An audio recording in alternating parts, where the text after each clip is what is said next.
Paul Weller, thank you so much for joining me. Yeah, it's a pleasure, mate. Yeah. Lovely to see you. Thank you for having me on your show. It's been a while. Yeah, that's been a while, yeah. Bit of a journey. Yep. Thank you for inviting me here to Black Barn. This feels like I'm kind of entering your front room in a way. This feels like home, right? Yeah, it is, yeah. Definitely. Yep. What's special about it? Look around you, you know what I mean? It's, well, it's just become not only where we work and where we create music, but it also feels a bit like you just said, a bit like home as well, you know. So it's kind of like our HQ as well, you know. But what's special about it? Well, on a nice day, which isn't today, but on a nice day, it's just wonderful to be down here amongst all this greenery and space, you know. So just to get out of London, really, I suppose that's part of it. But I mean, at the end of the day, it's about the work as well. And it's just, Charlie's great, our engineer. And we just get a great sound here. And it's just always got a good vibe here. Everyone I've ever spoken to and ever worked with here, I've always loved it and loved the vibe here. And that's kind of unexplainable sometimes, whatever that is. Yeah. But it just feels comfortable here. And does it feel like a sanctuary away from the chaos of life in London and city life in that way? It's like it's enough. It's far enough away from London, and yet it's only an hour down the road, and I like that as well. You know, I like the fact that I'm not too far from home as well. But I can't even remember what you asked me now, Dan. No, it's a good. You are. It's also. I mean, if you were building a studio, it's not the type of studio that you would build from scratch in that way. Do you know what I mean? It's not a kind of clinical. What I would expect from a kind of recording studio in that sense. Yeah, that is true. Yeah. Well, I mean, this was built in, I think, the 80s. I think anyway. Charlie would have a better idea. So it was still kind of old school enough to be a proper studio, if you know what I mean, with a live room. That's what I'm saying, really, as opposed to a lot of places now that are just for mixing or not necessarily for a band, you know. And there's so few of those studios left. They've all closed. A lot of them are closed down, especially the ones in London. There's so few there now. So it's just nice to have this live space. And I think that surprises a lot of people, not me and my band, but other people who've come here to work, that it's like, oh, well, this is how a studio can be as well, you know, because they're used to those smaller places now. Those smaller, sort of more like mixed studios where people record these days. So I think that's probably quite a rare thing these days to have an actual live room, you know. I guess also that luxury of it being yours is, again, not a common. I mean, people have their tiny home studios and things, but that's not this. So does that feel like a blessing, like a real luxury to have this as your own thing where... I have to pinch myself every time I'm down here, man, you know. Because I'd never, in my wildest dreams, thought we'd get up somewhere like this, you know. And it's an absolute luxury, yeah, because you're not watching the clock, you know. You're not. Studios, what are left of them, are really expensive, so you're always kind of watching the clock, see how many hours are we going over. Whereas here, we don't have that, and so we can. When I say work at our own pace. We definitely get things done and we work pretty quickly, but knowing that you haven't got that added pressure of like, we've got to finish by a certain time or we've only got 3 days to do this. So I can work on stuff and then we can take a week off or 2 weeks off or whatever to have a chance to sit and think about it and then come back to it. That's a real luxury in itself, I think. And when you come here, is it with the intention of creating something? You don't kind of pop in for a cup of tea and a chat. You come. Well, I mean, I come in to do business sometimes. You know, you have to sort certain things out. But generally, if I'm recording here, then we work really hard. Yeah. Yeah, Charles said that. I think he said because he's been on the podcast. You haven't heard it yet, but he said he's never known anybody who works so hard to keep creating new material, but quickly. The speed at which you work, you're not hanging around on this kind of stuff. Has that always been the case? Yeah, I think so. Yeah, because I have been on other sessions where it's been like watching paint dry, man, which is so slow and for various reasons, really. And so I get bored really quickly, you know. So I need to just push it along. Let's hurry up and do this. But like I said, having that knowledge that you can always come back to it as well. So we take a week away from something, right? We work really quickly. We try and do as much as we can in a short space of time. then come back and look at it and review it, and then come back to it again. And that is a real luxury, I think, you know. And also, very rarely these days am I working to a deadline. Only, and if there is a deadline, it's only one that I'm setting myself. So I don't have a record company breathing down my neck saying we need the album now, and days are long gone, I think. But that's a good position to be in, you know, because you want to get this thing finished, and it's not like you're not going to finish it. We definitely are going to finish it, and we'll have a kind of set time we're going to do it, but it isn't a strict deadline, you know. You seem to be setting yourself pretty ambitious deadlines, though, because if you think back the amount of albums, as a fan, we're blessed. The amount of material that's coming out of Black Barn from you. What's driving that? What is it that makes you want to keep creating new material, keep pushing forward? Well, probably a variety of reasons, really. I mean, I think the main one is that's what I think musicians are supposed to be doing. It's like, well, isn't that part of the sort of job description that you go on tour and you make records, you know? And that's probably like an old school way of looking at it, but that's still what I think that's what it's about. I don't think that is all that it's about, really. It's writing and creating new records and new music, and then going out and touring it, which is like an old school sort of way of looking at it. But I think it still applies, you know. And I think there's something to be said for consistency and consistency. Yeah, just keep pushing it, and just putting it out, you know, as opposed to a lot of younger artists who will make a record and then not make another one, make an album and then not make another one for 5-7 years or something. I don't understand that. I often think, what do you do in those in between years? What do they do? Because you can't be out on tour for 5 or 7 years touring the same record, surely. So I don't understand what they do in the in between time. I mean, you know, I love my work. I'm very lucky. I'm blessed that I've made a good living and make a living from something I love doing. I probably would do for nothing, really, if it came to it. And that's a very blessed and fortunate position to be in, you know. So I'm kind of very aware of that as well. And but I think that's something you have to keep feeding and you have to keep working at and keep chipping away at, you know. And it's not just about the end products for you. The creative process that you go through is enjoyable as well. Is that? I mean, that's probably more enjoyable. Okay. Yeah, the creation of something. Yeah, I think so. Yeah, I think that thing of like I've said this many times, but I think that thing of getting here in the morning or whatever time we start, and having like a very, very, very loose, raw idea, and then it doesn't feel like it's going anywhere, and all of a sudden within a matter of hours, or by the afternoon or by the evening, all of a sudden you play it back and it's like, okay, there's a track's forming here, you know, a song's forming here. And I always think that's fascinating, that. I just think it's something magical about that, because all of a sudden it sort of turns and it changes, and all of a sudden you've got something very real and something's come alive, and you don't really kind of know how that happened. It's just sort of flipped, and it's just... all of a sudden there's something really, you know, something there. And you can't explain that magic and how that happens. No, and I don't know if you wish to, really, you know what I mean? Because it would spoil it, I think. And I don't know if there is any way of explaining it either, really. And I think it's the same with gigs, you know, because you can play 5 gigs in a row, you know, and then they'll all be good, but one will be great, and you don't know why that is. No idea why.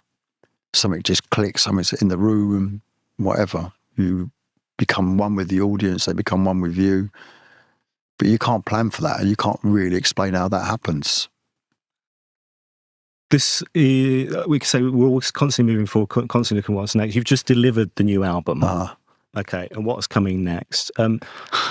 And so we're just before Christmas, we should say, a recording. The album will be out around your birthday, I think, next year. Yeah. So this is a long wait for the product to get out now, compared to back in the day when you'd be releasing stuff constantly. Does that frustrate you? Is that kind of like you're ready to go, it's there, you want to get it out in the world? Oh, yeah, because we've had the album finished for a few weeks, if not a month or so now, and but we have to wait 8 months or whatever it is before it comes out, you know, and I miss the days. I have to say, I miss the days where you could have a record out in a few weeks or a few months, couple of months even, because it kept it really fresh, and you can't wait to get out and play those songs to people, and But it doesn't happen like that now, and I still can't work out why it takes so long to manufacture now.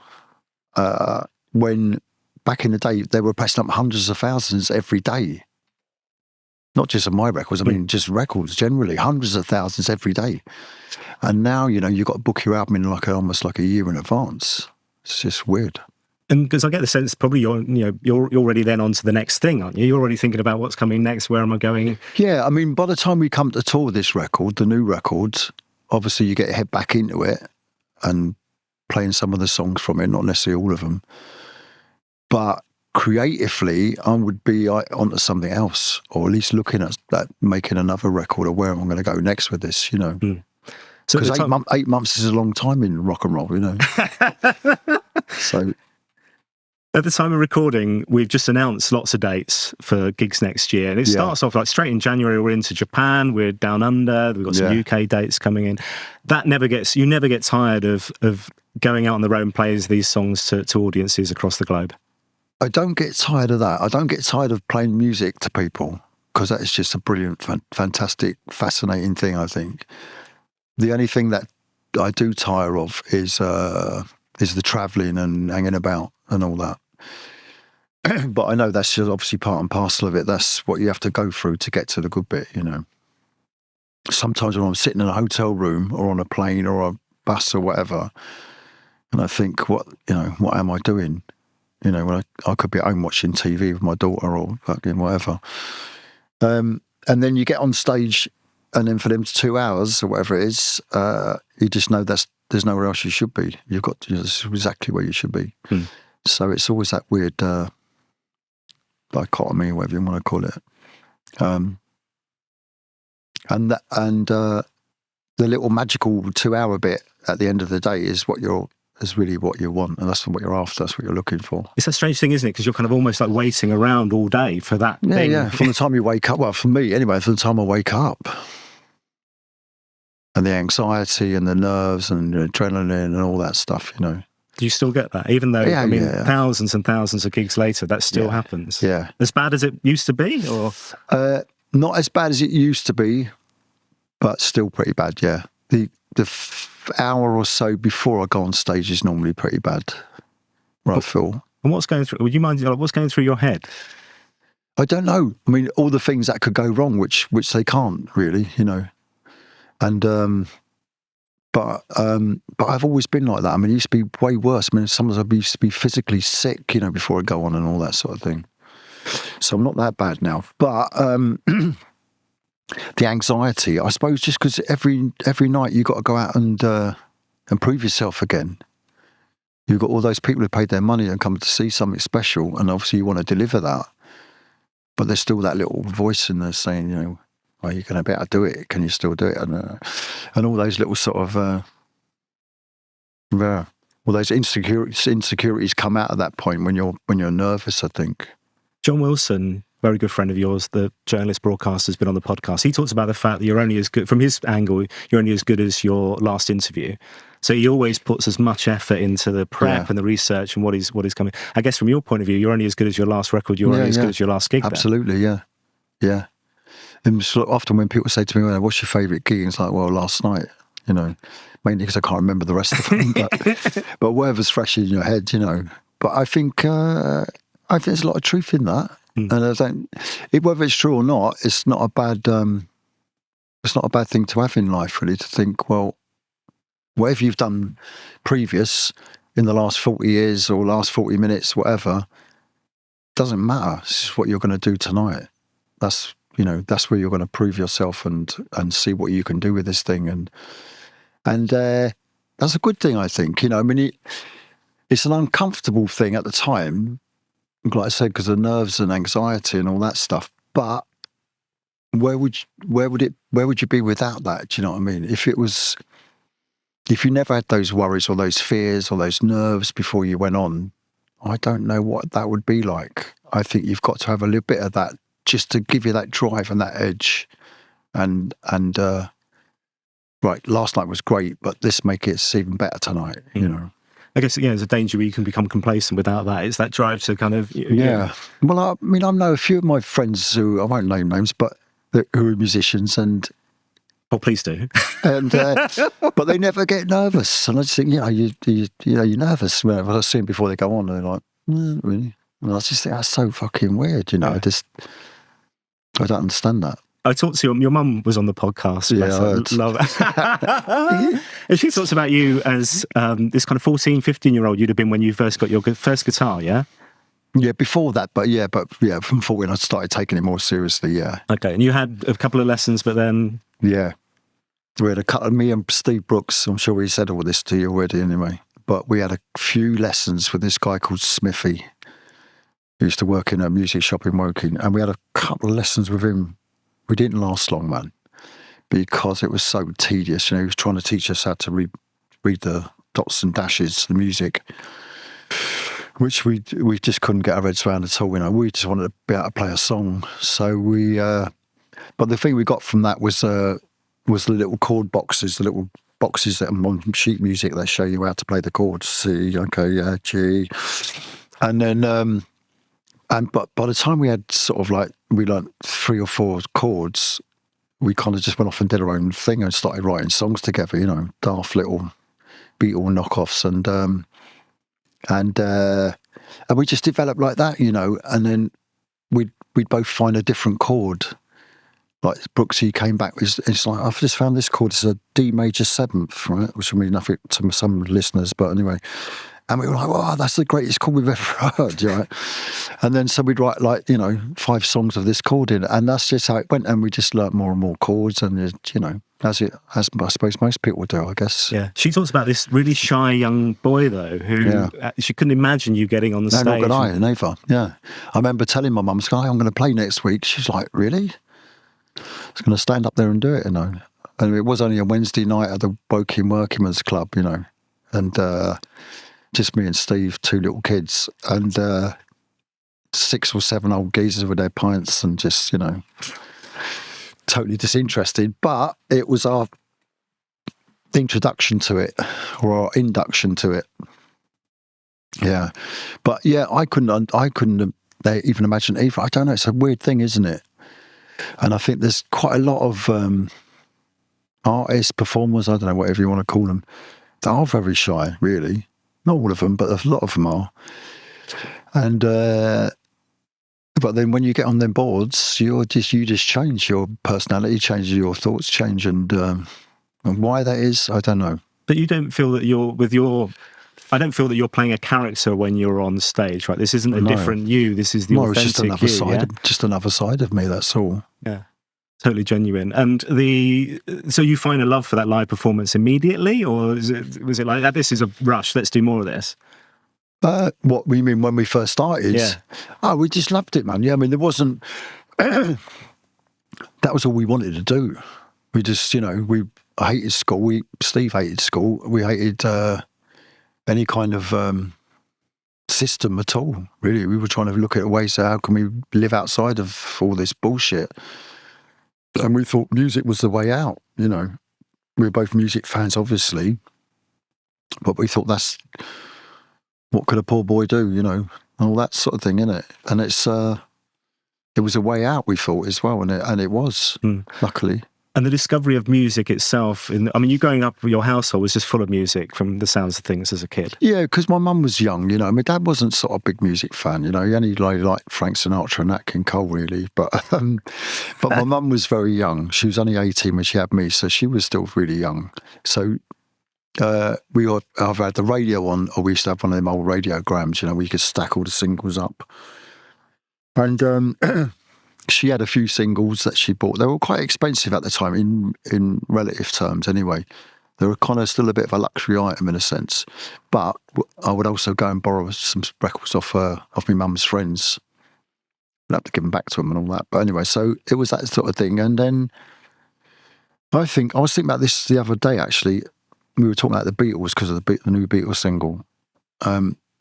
And I was saying to someone, but I've been a fan since I was 6 years old, right? Which is the age my daughter is now, my youngest. 1963, right? And when they were on their Royal Command performance or whatever. And I've been a fan since the time I'm 6 to 66, next year anyway. So it's mad, isn't it? I mean, they've kind of been such a massive part of my life, as much as my parents are, or my sister, or like direct family. And that was really, even at that sort of very, very young age, that's all I really thought about. Not necessarily from that age I wanted to be a musician, but I just loved music, and I just loved the whole culture that went with music, especially at that time. They were totally entwined, I thought, really. Clothes and hair and attitudes, and all of it was revolutionary, really. And especially after come out of such a bleak sort of post-war time, because it's funny to think I was only born like 13 years after the end of the Second World War, really. It's fucking bonkers, in some ways. So I thought there was, although this cliche's been used many times, but that whole thing of like, all of a sudden the world, or England anyway, seemed to turn into it's become more colourful from the start of the 60s, although people say that started in the 50s. But I kind of copped that. Even though I was a young kid, I was totally absorbed by all of that whole cultural movement, really, And it feels like for my kids, I've got 6, 7-year-old and a 9-year-old, so similar ages. I think it's your youngest, right? And it's your kids, and it's it feels like music for them is a very different thing. It's this speaker in the corner you can shout at, it'll play whatever you want, but you're on to the next track. You're on to that kind of cultural relevance to them. Doesn't seem the same in any way, shape, or form to me. I don't know. No, well, I know what you mean. Yeah, and I think that's true. And I don't know if music will ever have that same cultural importance again, because it was such a pioneering time. There was so many barriers that were broken in the 60s. So many frontiers that were created, and I don't know if it's even possible to do that again, because we know so much. We've got 50, 60 years of pop culture to refer to now as well, So, but I look at my kids, I mean, they love music, definitely, and it's a big part of their lives, but not in the same way. It was that idea of like, you'd grab a song, you'd have a single, you'd be queuing up for it, or you'd have an album, you'd take it around to your mates to play it. Yeah, because it's so immediate, isn't it, as well, yeah. And I noticed the other thing they tend to do is play a track to get me to listen to it. Oh, yeah, that's good. And then they flip it really quickly and get onto something else. It's like, well, can't we hear it to the end? They're really on the drawing. But I was just trying to think. I mean, it is important to them. I can see that they love music and they play me tracks and stuff. But I don't know if it's got the same value, or maybe it's just that for me it had that value. I don't know. I can't tell. Do you know what I mean? The Beatles. So the new stuff that came out. Yeah. You're still that 6-year-old kid. I love it. I love that new single. Yeah. Yeah. What did you make of the idea of it, the technology and cleaning up? And was that something? Well, it's the Beatles, so it's fine. And are you going out and buying like the blue and the red again and hearing it differently? Because I've downloaded them, bought them on iTunes, but I'm going to get the vinyls probably. Yeah. Even though I've got the original ones, yeah. I love the fact that this is still like an obsession. I'm still a fan. Way, yeah? I will always be a fan, always. Yeah. And that must okay. So was it an emotional moment watching the video, the little making of video and all that? I've only seen what is, I guess, the promo for it, I suppose. But it's a Beatles, assists. They're my boys. You know what I mean? It will always be that way. Yeah. I mean, this is how so many of the fans of this podcast feel about the Jam, the Style Council, you solo. Okay, my discovery of your music was Aha, Oh Yeah. Yeah. Should have been 92. Yeah. I mean, it feels like a lifetime ago, right? Yeah, but I bet it's gone in a blink of an eye. But this wonderful thing where here's this new artist. It would have been on the radio, maybe Top of the Pops. I remember that performance with Jacko and Kamel and Steve Wyatt. And me going, okay, here's this amazing new artist, and telling all my mates, you got to hear this. And feeling like I discovered you, only to find that there's actually all this back catalogue. There must be a bit of that where kids now maybe hear this Beatles and go, oh, what's this? Okay. And suddenly you've got this wealth of this back catalogue to dive into. It's an incredible thing, right? I hope so, yeah. But look how much they created in that relatively short space of time, right? I mean, their recording career was like, 8 years or something like that. I mean, there's so many songs, so many records. And which I think is a wonderful thing, you know, and I think it's really sad. We say like someone like Amy Winehouse, you know, who was a brilliant artist, but she's only left, you know, 2 records in the world. It's a shame that she left this world anyway, obviously, and it's better if she'd have carried on. But it's a shame that that it's only that so little music to leave behind in the world, you know. And like going back to like what we were talking about earlier, but I think that's why it's important to try and create as much as you can, really put as much as you can out, not just for the sake of it, not shit. Obviously, it's got to be good, but that's what we do. That's what we're supposed to be doing, you know. If you're a writer, then you write books, don't you? You know, if you're a playwright, you write plays. I mean, you make films. If you're a director, you know, whatever it is, but do lots of it, you know. But you have this quality threshold as well, like you say. It's not just about, and the Beatles the same. It's not they're just pumping out crap. And if that final song, if it is the final song, was crap, we wouldn't be hearing it, right? There's still that threshold with people like Paul McCartney and Ringo and the whole team behind it. Yeah, definitely. Yeah. Imagine what the album would have been like, you know, if they all got back together in '95, whenever the anthology was, you know, with Free as a Bird and Real Love. I mean, they're great tunes, man. And when I hear them all played together, there's still that chemistry there, even though 2 of them have gone now. But the chemistry's still there to me, you know. I love the fact, looking at you, you're immediately transported back to being this 6-year-old I'm imagining kid, it now, right? man. The posters on the wall in the bedroom. The sleeve. I've got many Beatle pictures up. Yeah. The fashion was also a big thing from a very young age. Is that coming from your mum as well? Yeah, probably. But I mean, it was of that time as well. You know, fashion was as important as music. And, but yeah, my mum, like I said, she was very young. You know, she didn't have much money, but she would always sort of look nice and quite trendy. But I do think it was, you know, it's very much of that culture of that time in the 60s as well. Fashion's changed. I mean, you know how slow fashion's changed now, you know. People are still wearing the same clothes they wore back in the early noughties. And, but fashion's changed so quickly in the 60s. Like every week, something different. Going even into, I would say, even into the early 70s, right, when I was like a sort of skinhead suede around that time. You'd save up for what seemed like ages to buy an item, only to go to like the youth club or the disco on a Thursday or whatever, and see that the faces are wearing something else already. You know, whatever you've saved up and bought, right, is obsolete now because it's fucking something else. You know, which you don't really have now. I mean, people have been wearing the same sort of styles for a long time now. But it was a very important thing, and it really went hand in hand with the music, you know, attitude, the music, the clothes, all of it was all one to me. And it still is. And it still is. Yeah.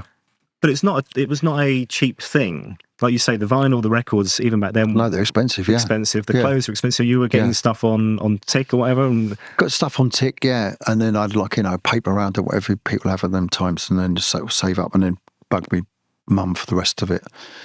And but they were just things you had to have. You must have this thing. Must have that record. Got to have that shirt. Got to have them shoes. They were important cultural things. I love the fact all this music that you're taking on. It ultimately becomes the fabric of you now, and all kinds of styles as well. So it wasn't just that you're a mad Beatle head. But actually, you know, things like the reggae and Trojan, all that kind of stuff was really important to you. The Motown chartbusters, I would guess, those types of things. Yeah. Just through, just soaking it all up. Yeah. Well, if you went to like, when I used to go to the Woking Football Club, the disco on a Thursday night, that was the soundtrack. Just reggae or soul, a lot of Motown, but soul generally, and all the reggae tunes. And that was the soundtrack. That's all people listen to. You might hear like Slade or T-Rex, maybe a couple of chart things of the time, you know, but generally you wouldn't hear Led Zeppelin, man, or, you know, that sort of thing. So that was another massive influence on me, you know, to say, well,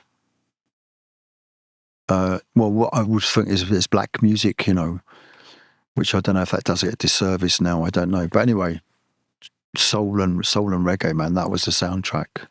Yeah. And still if you think about when we'll talk later on about the new album. But such a soulful. When you think about on Sunset, that soul is something that still now is such a big part of you, isn't it? Yeah, totally. Yeah, there's core things that I've always loved and I still love, and obviously soul is a big part of that, But I guess they're all the things that were my first sort of formative influences. So obviously the Beatles, right, and the whole 60s thing with the Kinks and Small Faces, etc. And then also reggae and soul music, soul and funk, and yeah. I remember hearing James Brown's Sex Machine in the disco, and it was just like, it's like being beamed in from somewhere else. It was really so revolutionary at the time, I thought, anyway, and what he was doing at the time was revolutionary. And it's only, when you start backtracking and discovering as you go along, and you discover more and more music, and you sort of see the roots of James Brown comes from Africa, from African music, and you kind of hear other African music, and you think, oh, that's like James Brown, man. And so you see this whole connection with the music, the whole universal connection with this music, and where it's from, and its roots, and how it got to be where it is, and its influence. And I think it's just fascinating, really. I think it's the heartbeat of the world, I think, really, and it shows how we're all really connected, It was, obviously we went through this period of time, the pandemic, a couple of years back, and you realise... That's when you started, mate, wasn't it? It was. Yeah, this daft idea that I thought would run for a couple of weeks. It wasn't a bad thing, yeah. Well, you created an album. Yeah, I loved it. Yeah, but it was that thing also of I remember the return to live gigs. I guess you remember it, obviously, from live performance, but going out and seeing, that was a really emotional thing, going out and seeing live music again. It does mean so much, and it is part of the fabric of so many of our lives. It's such an important thing for us, isn't it? Yeah, but don't you think that there's kind of I feel there's a different sort of mood at the gigs since that time. Whether it's because, like you say, because you just appreciate it more, you just think, okay, I really missed that. So, but I've noticed it personally in the last sort of year or year and a half, we've sort of started back up again, that there seems to be more of a joy there, more of an enthusiasm for it, Yeah, you're not complacent. I think you're not just, it's another gig. You're like, this including us as well. Both sides of the stage. You know what I mean? Yeah, you want to try and, I don't know, capture more of those memories in your head. I think from my experience of being just like looking around, lapping the whole experience up, not just thinking this is one gig and we'll have another one in a couple of weeks' time, kind of thing. And that's exactly sort of thing that I remind myself when I'm sitting in some grotty little dressing room prior to a show. And I'm like, getting a bit moaning about it. And then, but then I remind myself of that. Just think, hang on, you missed this. And one day you will miss this when you don't do it anymore, So I try and appreciate it now, even more. That curiosity of music and discovery of music has always been a key thing from you, like you say, from a young age, then these discos and stuff. But even now, so many of us have been introduced to new artists by the things that you've mentioned, whether it's people like Villagers or Declan O'Rourke or Lucy Rose. Where do you discover? Because you're not, we're not finding this kind of stuff on the radio. I don't know how much of it is algorithms on your Spotify. Where are you finding this stuff? Because so many, you seem to be ahead of the curve. I don't know if I'm ahead of the curve. I just think I'm still a fan, I'm still a fan of music generally, really. So, and any blinkers I have had in my life when it comes to music have long gone, have long fallen away. So, I'm really open to listening to anything, really. Whether I like it doesn't matter. But but a lot of it's either word of mouth. Some say like with Villagers or Lucy. I probably both of them too. I saw on TV shows, or we did later with them, or something like that. So I kind of introduced their music through that. And with Declan, we were both on the same label. That's when I heard Galileo and that first album of his. So a lot of it's word of mouth, whereas like we'd all be taking a bus over to your mate's house with a couple of albums under your arm to play, look, you got to hear this records, or lending records at school. Now we're just sort of, posting things off, posting a track, hear this. So you're still getting to hear it, it's just a different format, that's all. But so there's a lot of that with me and my mates sending each other tracks. Got to hear this, got to hear this. One thing that's come up quite a bit on the podcast is the 2 a.m. texts, Paul. You're Oh, okay, yeah. you like a late night text because this is generally when you operate, I guess. This Is is it? when I start to wake up. Because life's literally wake up now. Surely. Yeah, it is. Yeah, but I forget what time it is. That's why it's. But is it the day's done? You know, the kids are bed, stories time's They go done, to or bed whatever. really late, my kids, right? Which is not their fault; it's our fault. But they go to bed not at 2:00, but they go to bed fairly late. So by the time they've got to bed, I'm like, thank Christ for that. And then that's the only time I really get a chance to listen to stuff or think about stuff or write or chat or whatever. It's nearly always our sort of 12 onwards, right? And then, so yeah, that's only because I just forget, I lose track of time, that's what it is. And you know that thing, right, when you start listening to music, whatever time, when you start listening to music, you just get carried away, you get absorbed into it, don't you? And all of a sudden, fucking 2 hours has gone past and it's 2:00 or 3:00 in the morning or whatever. Because you've just gone into this little magical world where you just time doesn't matter. You're just in this moment. And what have you got? Is it like a little a room at home that you've got your setups, your headphones, or is it trying to get what you want on the smart speaker and being interrupted continuously? What's the setup? I have got a record room at home, but I can't really get to use it because it's like a box room. There's so much shit and people they dump all their crap in there, me included, I suppose. So I can't really even get to my deck really, unless I had sort of like, you know, it's like an obstacle course to get to my deck. But I've been using my twin boys who are nearly 12. They both bought these little record players with external speakers, like almost like a sort of modern dance set or something.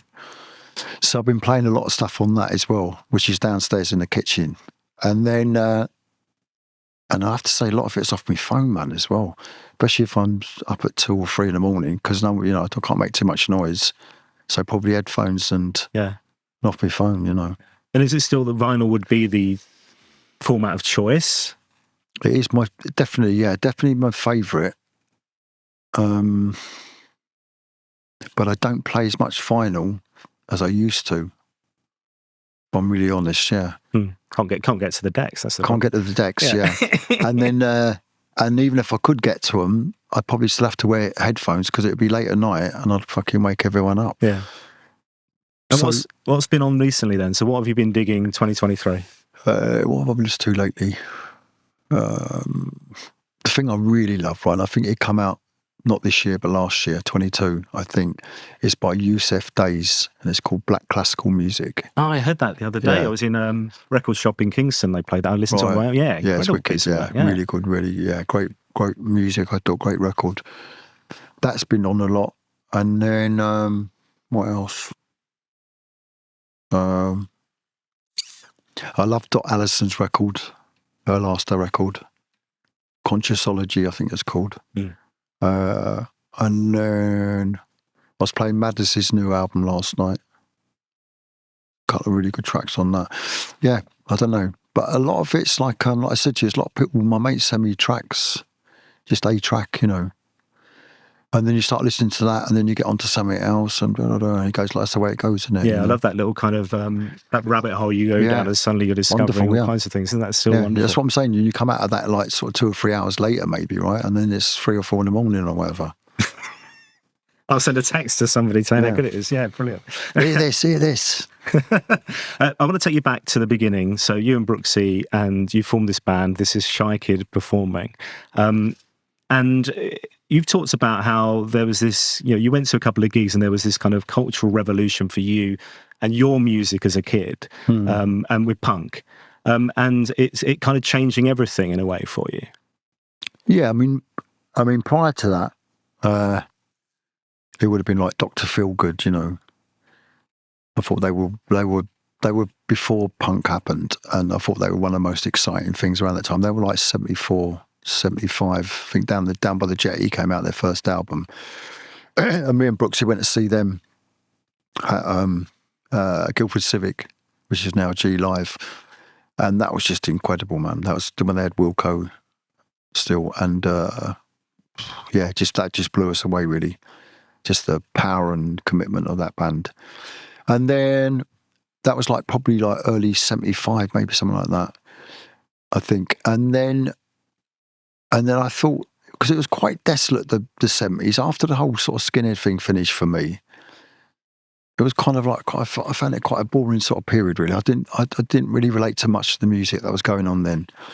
And then by the sort of mid-70s, there was all those big sort of like American stadium bands, you know. I don't even know what a lot of them are called, but they all had big hair and big, you know, big sounding records.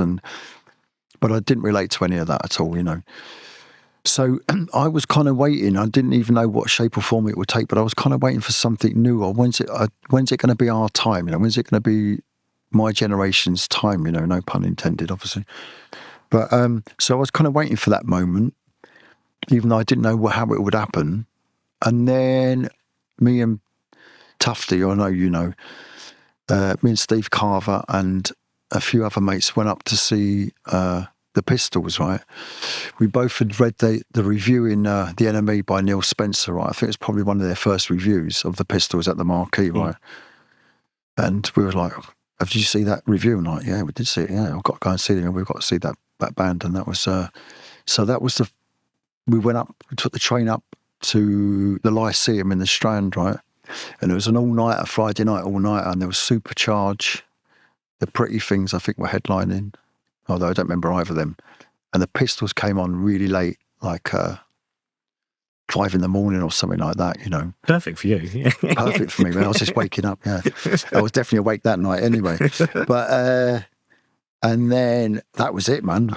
It's like, this is it. This is the revolution.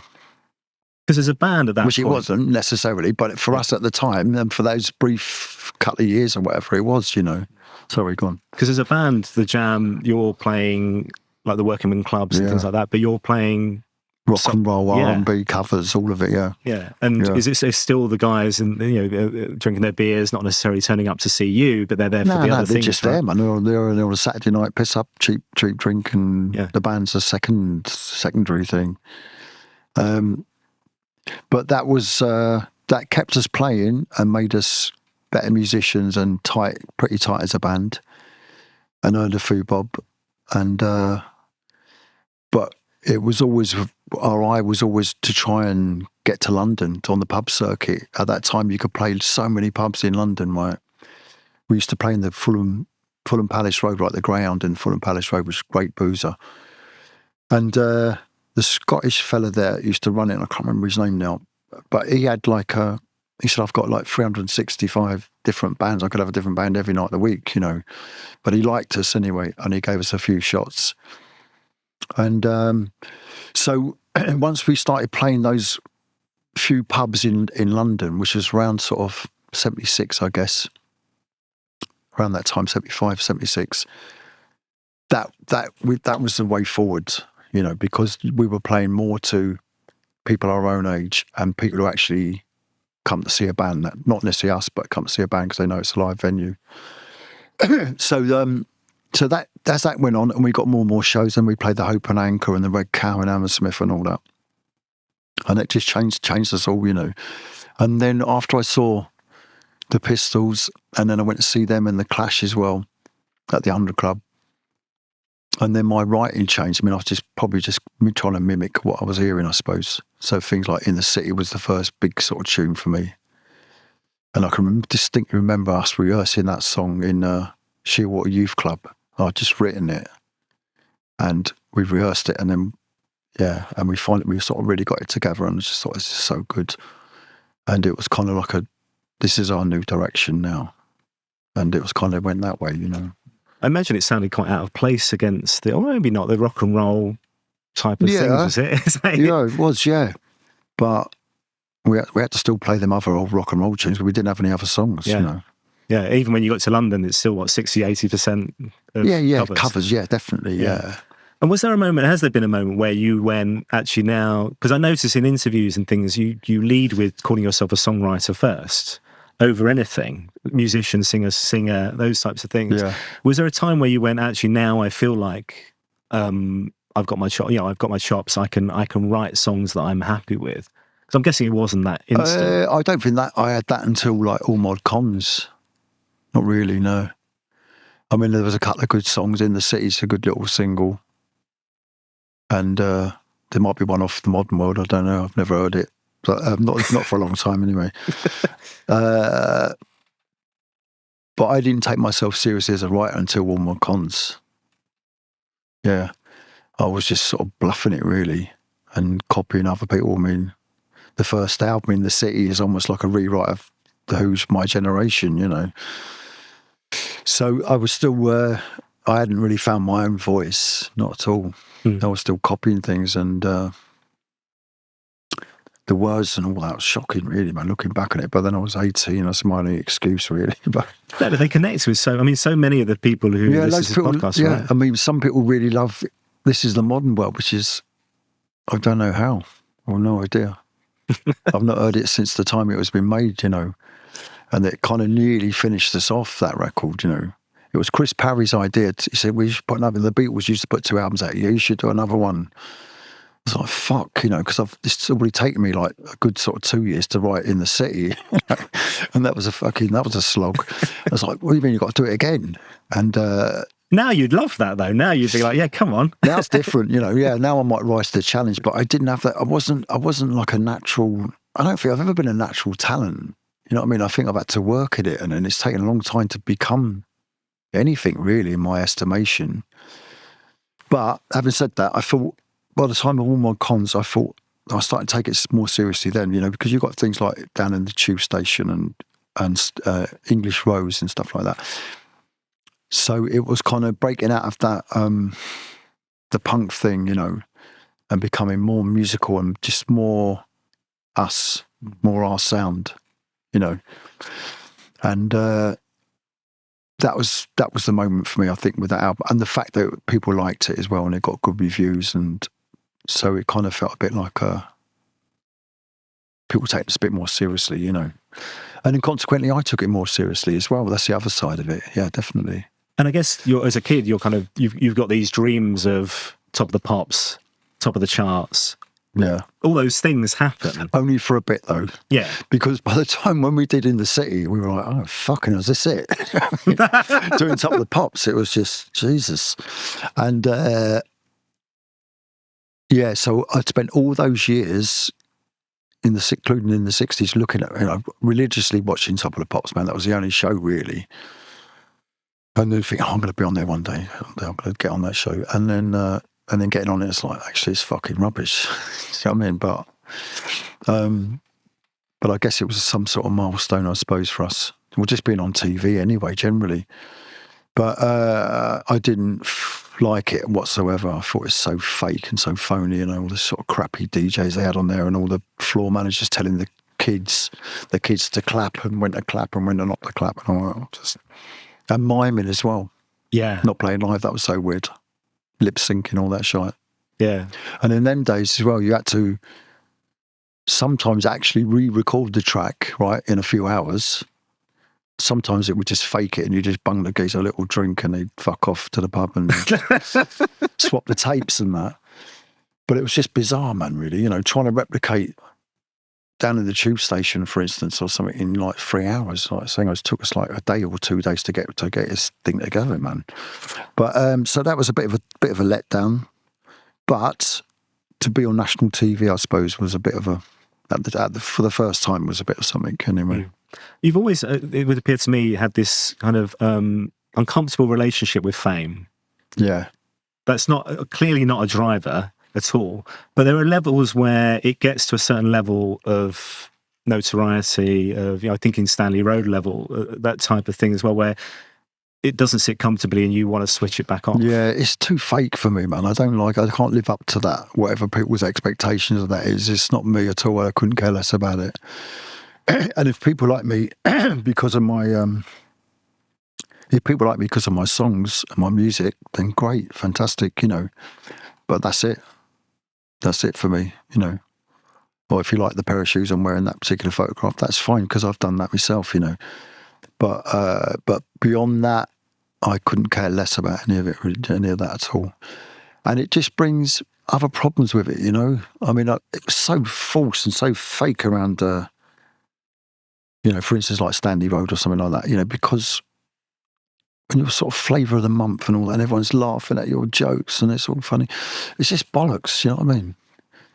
And really, I just want everyone to fuck off and leave me alone and let me just play my music and leave it at that. It's enough, you know. But there are times where you could, and most artists you would have thought would go, okay, we'll go again. So you have Going Underground, you continue that sound. You have Our Favourite Shop, here's Our Favourite Shop Part 2, Standing Road, you build it. It seems like every time to me that you go the opposite direction. Yeah. And I don't know if that's a destructive personality thing or I don't think it's destructive. I just think I'm not going to go down that road. I'm not going to get into this thing where you keep making the same fucking record over because one record's successful. Let's do it again. And I'm not into that. I don't want to do that. You know, I don't want to be the person playing Wembley Arena or something. Well, I did actually recently, but that was fine financial reasons. But I don't care about being the biggest artist on the planet and playing to millions of people in one show and all that crap. And it doesn't interest me. It doesn't interest me at all.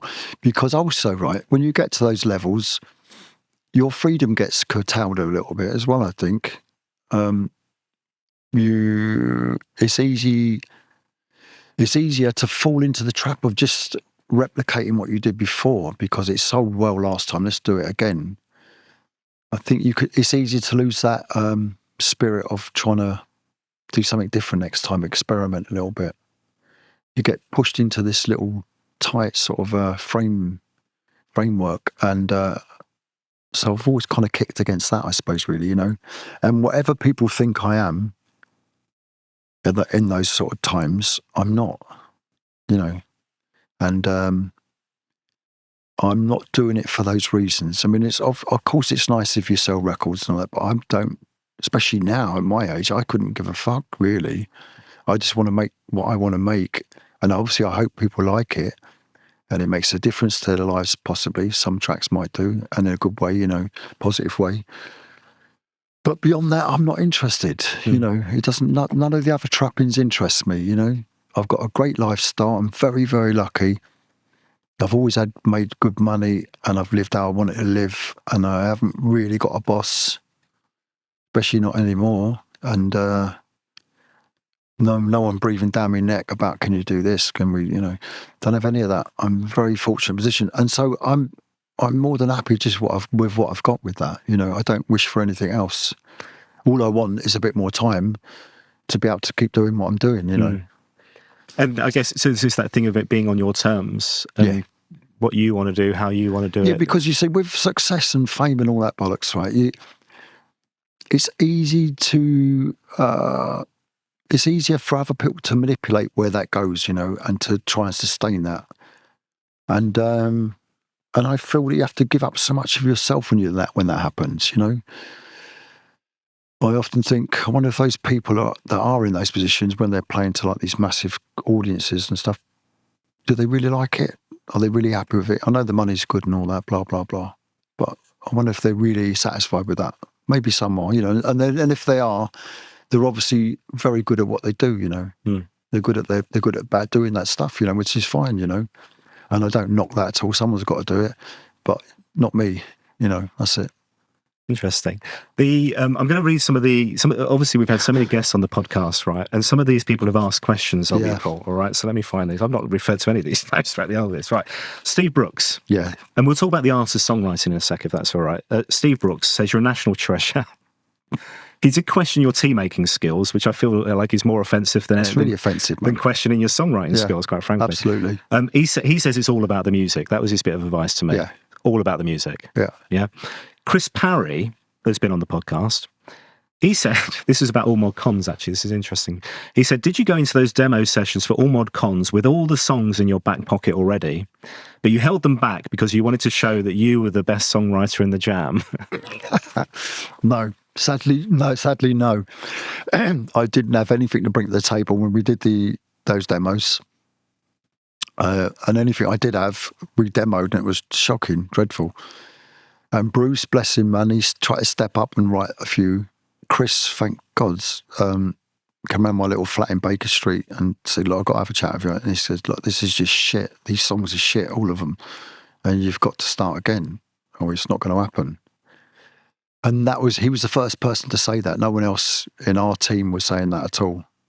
We just kind of went along with this thing. And unfortunately, Chris said that, and that's what made me sit up and think, okay, right, let's get fucking serious about this now, And we did, and I did, and then all my cons happened, and then. I don't imagine there have been many periods where people have had that type of conversation with you, though. Because is that because actually at that point the light bulb went off and you took it seriously? And well, he said it from a good place, and he was absolutely right. It wasn't just him doing a heavy-handed record company thing. Mm. He was right what he said. If we'd have gone down that road, even if the record company had released it, maybe they would, maybe they wouldn't. That would have been that'd have been a nail in the coffin, man. After Modern World, So thank goodness he did say that, and it made me sit up and listen. There's been other times where it's not a similar situation, but say where with like the end of the Style Council with the house album we made, which the record company or the MD actually at the time hated and says, no, we're not putting out. I mean, that wasn't the same situation for me. I thought that was very valid release at the time. I thought there was valid music, what we were making there. And that's where my heart was at. And so that's a different situation, really. But Chris, he came from a different place. What he was saying was correct and was right. The remarkable thing is, so that I talked about my discovery of your music in 1992. Everything I was listening to before then was house music, and this wouldn't have been off the back of the Style Council because I wouldn't have known they didn't get released at the time, right? Yeah. But that was what was happening, and you were lapping up the music from the States, presumably, and bringing it into your music, and that was what the Style Council always did. You were always doing your own thing. You were always pushing it in different directions, weren't you? Yeah. And I just loved that music when I heard it, the Chicago house stuff, because I loved the soulful thing in it. And after the sort of slickness of the 80s productions and all that stuff, and soul became really slick. Arthur Alexander and all those, no, not Arthur Alexander, no, Alexander O'Neill, all that sort of thing. It's just sounded raw again, It sounded like, I don't necessarily say it was, but it sounded like they were made in someone's bedroom or something, like just on these drum machines and sequences and whatever. And that appealed to me. And there was and a lot of them like Promised Land and also like some of the 10 City stuff. And, but anyway, there was a kind of gospel sort of thing to it to me as well. I could hear the sort of gospel influence in it, especially in like kind of piano style and that. So I just loved the rawness of it. And I like the fact it was kind of really the opposite of what was happening production-wise in the 80s. It wasn't that slick thing anymore. It was kind of really raw. And I loved that.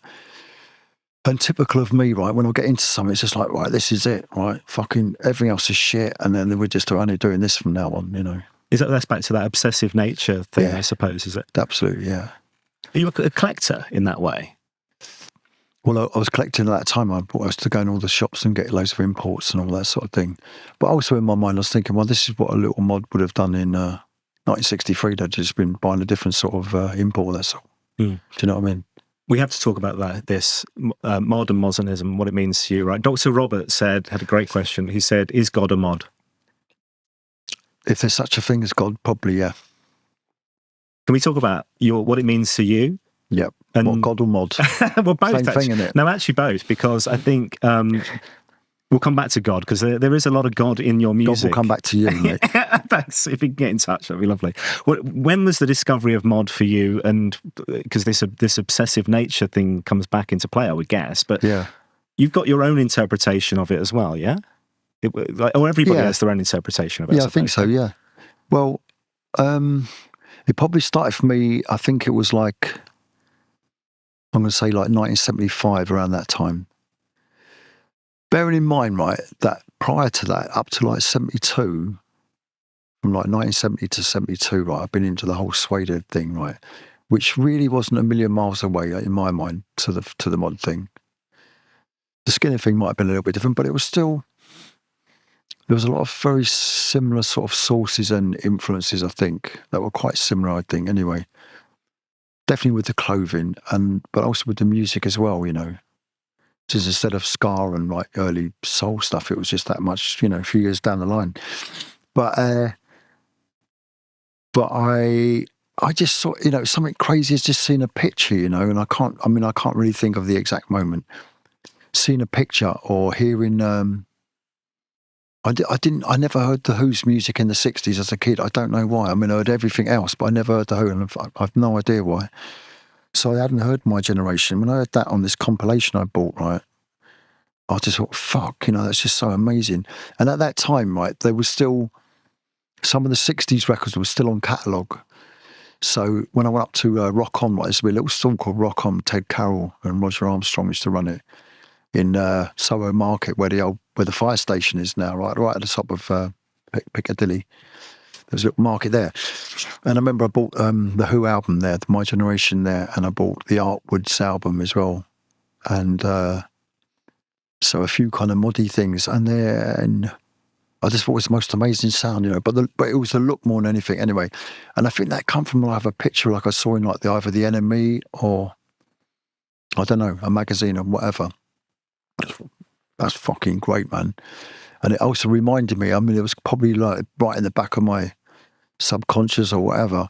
I probably recognised that look probably from years before when I was a little kid, clocking without even thinking about it really. But it rang a bell with me anyway. It was kind of like, I kind of know that look, but I don't know it. Anyway, and that was the start of it for me, and then it was very hard to, at that time, to get any information on. You can't you're not Googling, are you? No, exactly, yeah. Right. So, and there wasn't this, now you can look up all these fantastic pictures on your phone and all that stuff, right? But it was really difficult then. So anywhere I saw anything, there was a few little articles in NME around that time, and I remember seeing that. And then there was a magazine called The History of Rock, but that might have been later, I don't know. But anyway, that had a great mod issue and great pictures in it. So bit by bit, I just tried to find wherever I could. I tried to find photos, information, whatever. And then I got a scooter as well. I bought my GP around about 75, I think it was 76. And that was it for me, really. I've never looked back since. And it would just be me driving around Woking town centre on my scooter and my Parker, right? It was just, I don't know what people thought. I didn't really care anyway.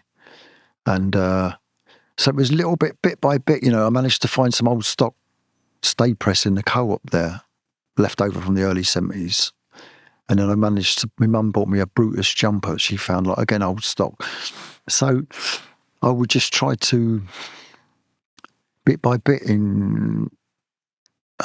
expand this idea, probably getting it wrong compared to the original mods, but it didn't really matter to me. I just this was my interpretation of it, really. And then obviously later on it exploded, didn't it? 79 onwards, I'd look out into the audience and just see a sea of green Parkers, But where you are now with it, it feels like this hasn't always been a thing that looks back. There's a difference in terms of your... Well, obviously it comes from, its roots in the late 50s onwards. But I think it's definitely endured, isn't it? It's still going strong, isn't it? Everywhere I go in the world, there's always little pockets of it. And some of it's not to my taste, some of it is. But either way, I don't mind. I just think it's quite incredible that it's got a life of its own now, and all these people interpreting it in different ways and changing it and adapting it. And I think it's really fascinating, I think. And I think it's a very good thing anyway. But I don't like it. I don't like the side of it, or when there's a side of it that only wants to listen to music after, before 1960, whatever. Because why cut yourself off from that, man? There's so much brilliant music that's been made in between and still being made now, So in your head, it's as much a kind of mindset thing as it is about the fashion, the clothes, the totally, music, and that. It's a mentality thing too. Yeah, I think it's a faith, in my mind. Anyway, for me it is anyway. It's a doctrine of not, maybe that's a harsh word to use for it. It's a faith, really. It's something to believe in. And in what sense? It's no bad thing at all. So what are the values? Keeping yourself nice, having a bit of self-pride, wash, clean clothes, press clothes. They're not bad things, man. They're good things, you know. Yeah. But it's not just about the clothes as well. The sharp clothes then it's also no, about... but it's also about, you know, sort of caring about your appearance and not necessarily for other people. I never dress for other people. I only ever dress for myself. And it's about having some pride about yourself. And then beyond that, I think it's also being open to all these different influences as well. We're very good at mods are very good at nicking little bits and pieces or adapting them, you know, taking from lots of different cultures and different ideas, and which I think is part of the old, you know, the original mod thing. I think that's very much part of that. Taking a bit from Italian or French fashions or ideas, but also, you know, from at that time, modern jazz and modern art, embracing anything that was new and modern, you know. And so I think that's it's a good thing. I think it's a very good thing, and keep the faith, you know. And it means a lot to me. I mean, that means more to me the older I've got. Really, there's times in my life when I can see it's a test of faith when you just think, oh, everything's just shit, man. This is my life. What's happening? And you know, and I can see that's just it's just a test. It's a test. It's testing your faith, you know. I'm able to come back to that. It's something to come back to and center on, and see it as a rock, you know. And it's like, this makes sense, or am I talking nonsense now? No, really interesting. So it's something to come back to, right? And something to refocus on when you kind of lose your faith at times and you just despair of things and whatever, personal things, world things, whatever. Look at the world at the moment. But it's important to remember that rock's still there and it will always be there. It's just that you just move away from it sometimes. And then if you're lucky, you come back to it. Some poor folk don't, they just lose sight of that rock and they get lost forever. And so it's all kind of bound up in all that for me, really, you know. And I've probably made more of the whole mod thing than what some people do. But there you go, you know. It comes back to that belief, those core values that tie in. You found something that fitted with your beliefs, and and I have adapted it in my own mind as well, to be fair, you know. But then, don't we all, with any religion or any faith, you know? Well, you've written about that quite a bit in the sense that people, like God, let's come back to that, but people cherry pick the bits they want, from the readings and the Bibles or whatever. Yeah, mostly for the not for the betterment of mankind either. Purely selfish and self-motivated and misguided. And but I don't think that with mod. I think it's a very good and very positive thing. You've always been interested in writing about social inequality. And that's something that I guess comes from your working class roots, which you never feel you've moved away from. That kind of again back to core values, I suppose. Yeah, and I will always think of myself as being working class, and I'm very proud of that as well. And I don't care how big my house is or how much money I've earned. I will always have those values, and I will always think of myself as a friend of mine. Again, I won't name who it is. Texted me some time ago, and he said, "Isn't it funny how we sort of end up middle class?" And I was like, "Speak for yourself, mate, because I fucking ain't. I don't care about houses or money or whatever. I'm not. I will always be working class, and I always will approach life from that point of view. And I think it's very important to hang on to, really. And I've no wish to be middle class.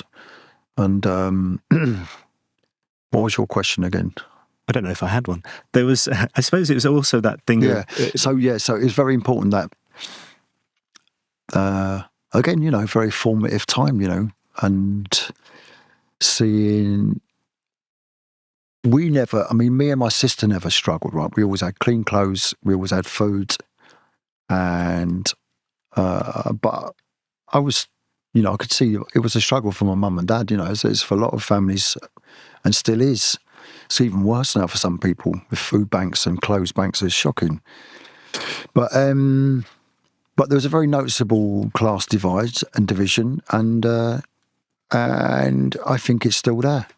And I think it gets papered over, and people like to think we're in a classless society, but we're not at all. We're not at all. And I think, if anything, that division is getting stronger as well, I think, at the moment. Anyway, there was a period of time when it could have changed, and possibly the 60s was one of them, and possibly the early 90s.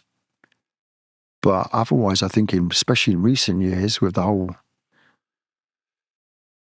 Boris Johnson and all his cronyism and all these pricks in power, that are just worse than ever, I think, really.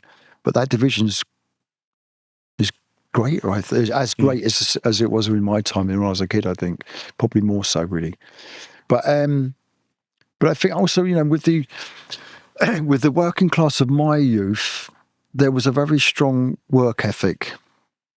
There was a very strong work ethic that everyone's got to work. You've got to pay your way. You've got to make money.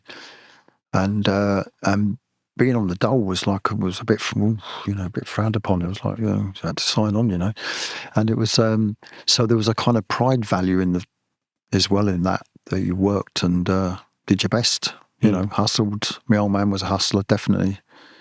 Even though he worked his bollocks off as well, but he would still hustle and a little bit light-fingered at times as well, shall we say. But he did what he had to do for his family, Yeah, of course. John, as obviously as you would expect, has come up a lot on the podcast. Yeah. And such a key driver in those early days with the Jam. Yeah. And a best friend as much as a dad. Yeah. Both, yeah. Both. I was always conscious that was my dad as well, even though it was my best friend. But definitely, yeah, I don't know how far we would have got without him, to be honest. Maybe it wouldn't have even happened. I don't know. I have no idea. Because he was the one who would go and hustle the gigs, get a van from someone, whether it's beg, borrow, not necessarily steal, but beg and borrow to get a van, and our funny little equipment we had and all that. So you've got to have someone who's got that drive. If you haven't got someone in the band that's got that drive to do that, to organise these things, you're fucked really, but you need someone to pull these things together, So we were really lucky, and I was extremely lucky to have a dad like that, that was prepared to do that, and was not only prepared to do it, but actively encouraged it as well. Because I think for him, anyway, that he saw it as a way out for me as well. That I wouldn't have to necessarily go through what he went through, and I could maybe make it in music or make a different living from making music, But it wasn't a blind, parent eyes, aren't you brilliant, whatever you do kind of thing. He obviously saw some talent in you to put that much effort in. I think so, yeah. It wasn't like it wasn't like a showbiz dad or something, Yeah. It wasn't like that at all. But I think he must have seen something in me, yeah. I mean, I don't know. I couldn't see anything in it apart from my little pipe dreams of one day making it and all that. I had no idea how you'd actually do that. But he must have thought I had something and we had something, and he was right. The other thing that he was so key to was this connection with the fans, breaking down the barriers in the same way as artists at that time were not doing. You were not getting this from Sting and the Police. The fact that the fans were coming in the sound checks, there were fan clubs. You were signing things afterwards, or turning up at the hotel, having drinks with the fans, all that kind of stuff. It played such a key part in the legacy of that band, I suppose, in a way, the Jam. Yeah. But all the way through your career. Yeah. Well, I mean, it was crazy back in the day, man, because it was almost like a matinee show, the sound check. I mean, literally, there'd be like hundreds, not sold out, hundreds of kids would come in to watch the sound check. We'd let them in, which was quite mad thinking about now. And then we'd stay behind, I stay like for a couple of hours sometimes, just chatting and signing shit for people and whatever. Fortunately, no one had a phone in them days, man. They didn't have the phone doing the selfie thing and all that. So it was more just chatting with people, and that was interesting to do that. But their personal connection... So because these were often, they were kids, weren't they? Like 12. I was young, but they were like 12 or 13 or something, Yeah, and these memories are properly ingrained in their heads now. What we now 45 years later, something like that. Yeah. And that was led by you and John, wanting to do those things, those connections in that way. Yeah, I would say that's true. Yeah. One of the other things that's come up a lot on the podcast is the card score. Yeah. Yeah. So this was I've you. been a victim of that. Yeah. Wow. Really? Because it was you. I had to stop in the end, man, because I was a bad loser. And some of them might say I was a bad winner as well, because if I ever made any big money and all, if I ever made money, lucky enough to get out of the game with a bit of money, I would immediately go and buy something. So the next day I would turn up, we were on tour with a Mac. I was like, thanks, boys, thanks for this, or whatever it may have been anyway. But I had to stop in the end because I couldn't take the losing.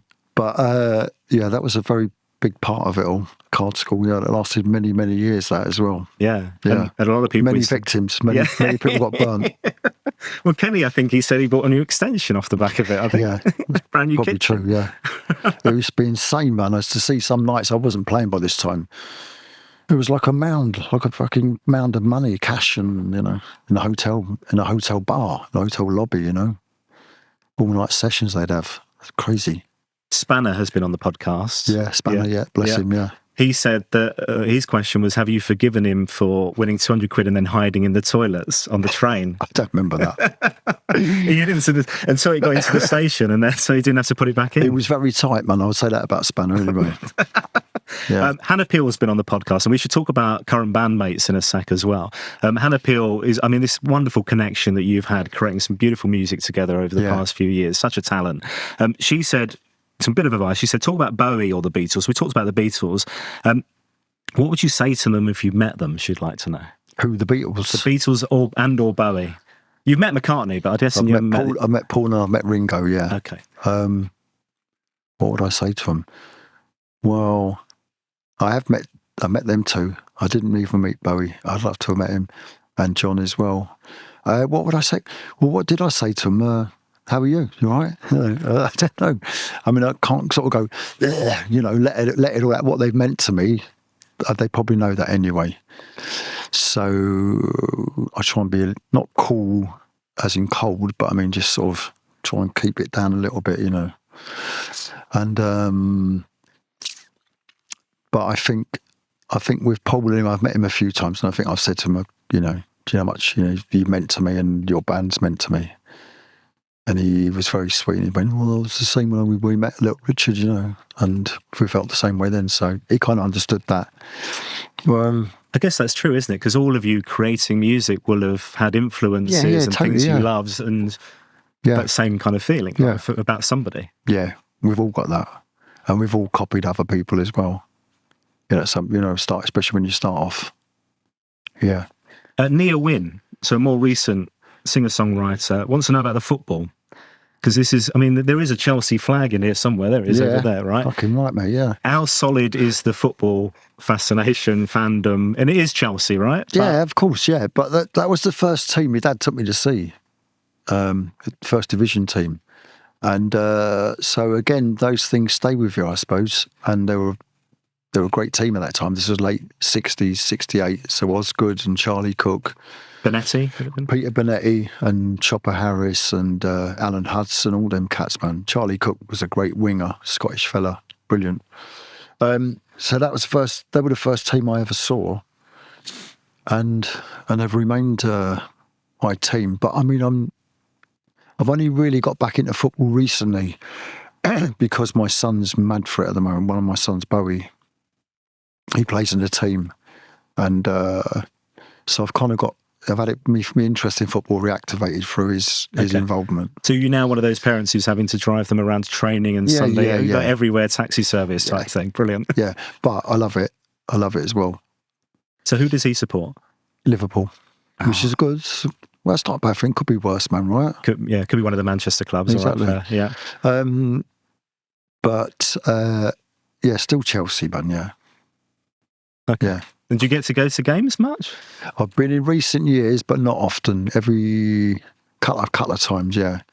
So I'm always cautious about saying I'm a Chelsea fan, because I know there'd be other football heads that'd be going, well, where were you then? Where comes you? Yeah. So listen, I'm a casual observer at times.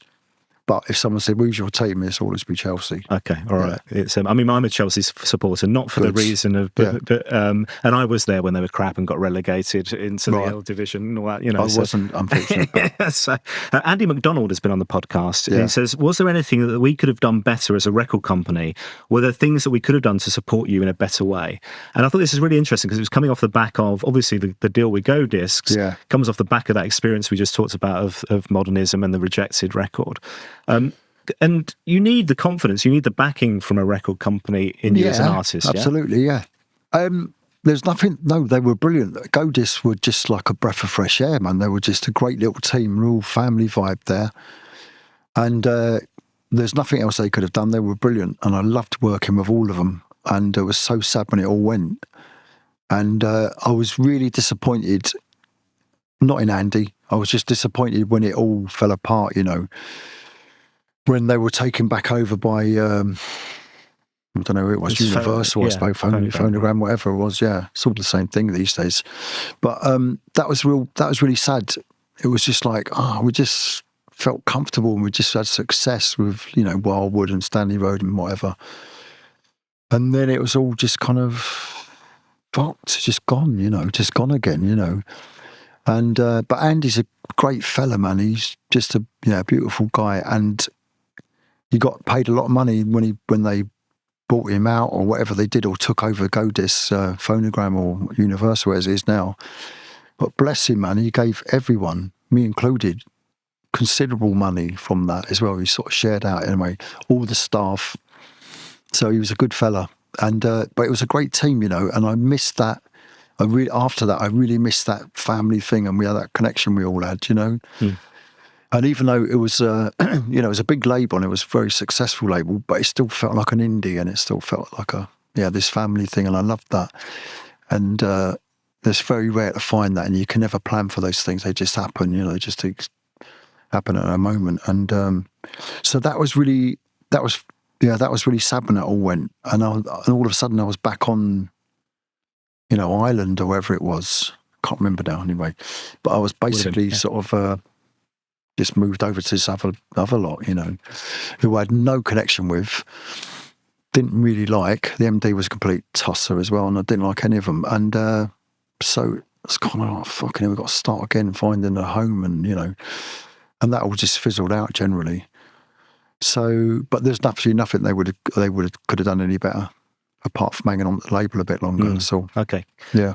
There feels to me that there's that element of when you're written off, and you have been at times in your career. I did it last night. I wrote myself off last night. Did you? Yeah, fuck it. Well, I think that I want to pick up, because there are clearly an artist who writes the songs that you write. There are elements of self-doubt in what you do. It's not all confidence, right? Not at all. Does that imposter syndrome thing kick in as well at times, where you go, actually, I don't know if I'm deserving of this, am I good enough? Those types of things, that kind of monkey on your shoulder talking to you. I don't think I don't get the imposter thing, man, because, you know, I've had to work for it all. Do you know what I mean? But sometimes, I mean, like you were saying asking about the studio, right? And there's on a nice day, on a summer's day or a sunny day, when I'm walking here back and forward, up and down from the house to the studio, I still have to pinch myself to think, fucking hell, you know, this is mine now. And like I say, you know, it's not like I haven't worked for anything I've got, but I'm still can't get over how lucky I am, really, because I don't think I'm that talented, really. I'm not doing this as any false modesty bullshit either, because I don't like any of that.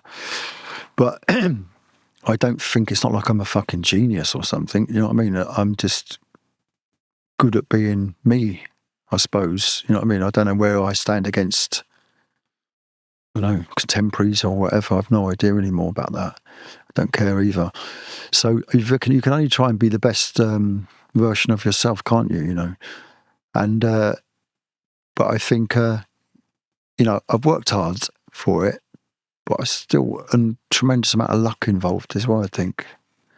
Well, I'm very lucky to be here. Anyway, I'm lucky to be alive, man, to be honest. Well, it got pretty chaotic back in the day, right? Yeah, definitely, yeah. So, you know, you have to count your blessings, really. And so I think it's important to recognise what you've done, right? And, recognise your achievements, but don't dwell too much on it, and be grateful, be humble as well. And I think there are, not just in music, but in life, I think it's important to learn that. And that if there's anything I'd ever try and instill in my kids, it's that.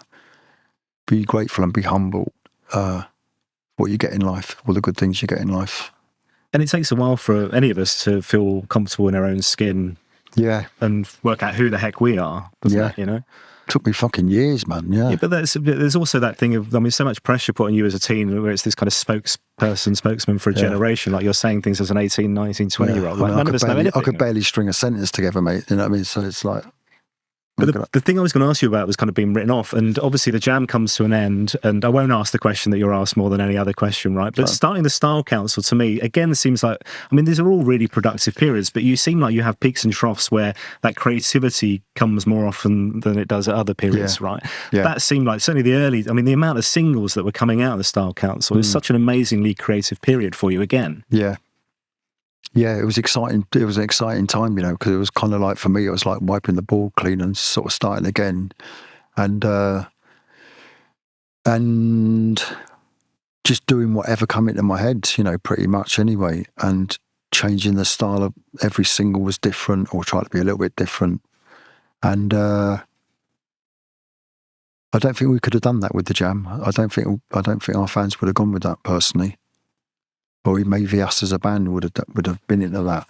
So I wanted that freedom to do that, and mad things, right? Like on the first Style Council album, where I think I only sing on like 3 songs or 4 songs or something like that, right? And we got different singers in and some instrumental tracks, and it was fucking try everything, try whatever you got in your head, just try it and see what happens. Some of it's successful, some of it not. But I had the opportunity to do that. And through those things, you find yourself as well, I think, sometimes, if you're lucky. And now I think I'm in a very fortunate position that I can pretty much do what I want musically. And like I said before, I haven't got anyone breathing down my neck or saying we need a record by next week or album out this next month. So I can pick and choose when I do that. And what was I going to say? But I think it's took me a long time to earn that. A long time to earn that. And I think that's only really come about in the last sort of 10 years or so. And if I'd have listened to a lot of other people, whether they be company people, fans, or just people generally, I wouldn't necessarily be in this position.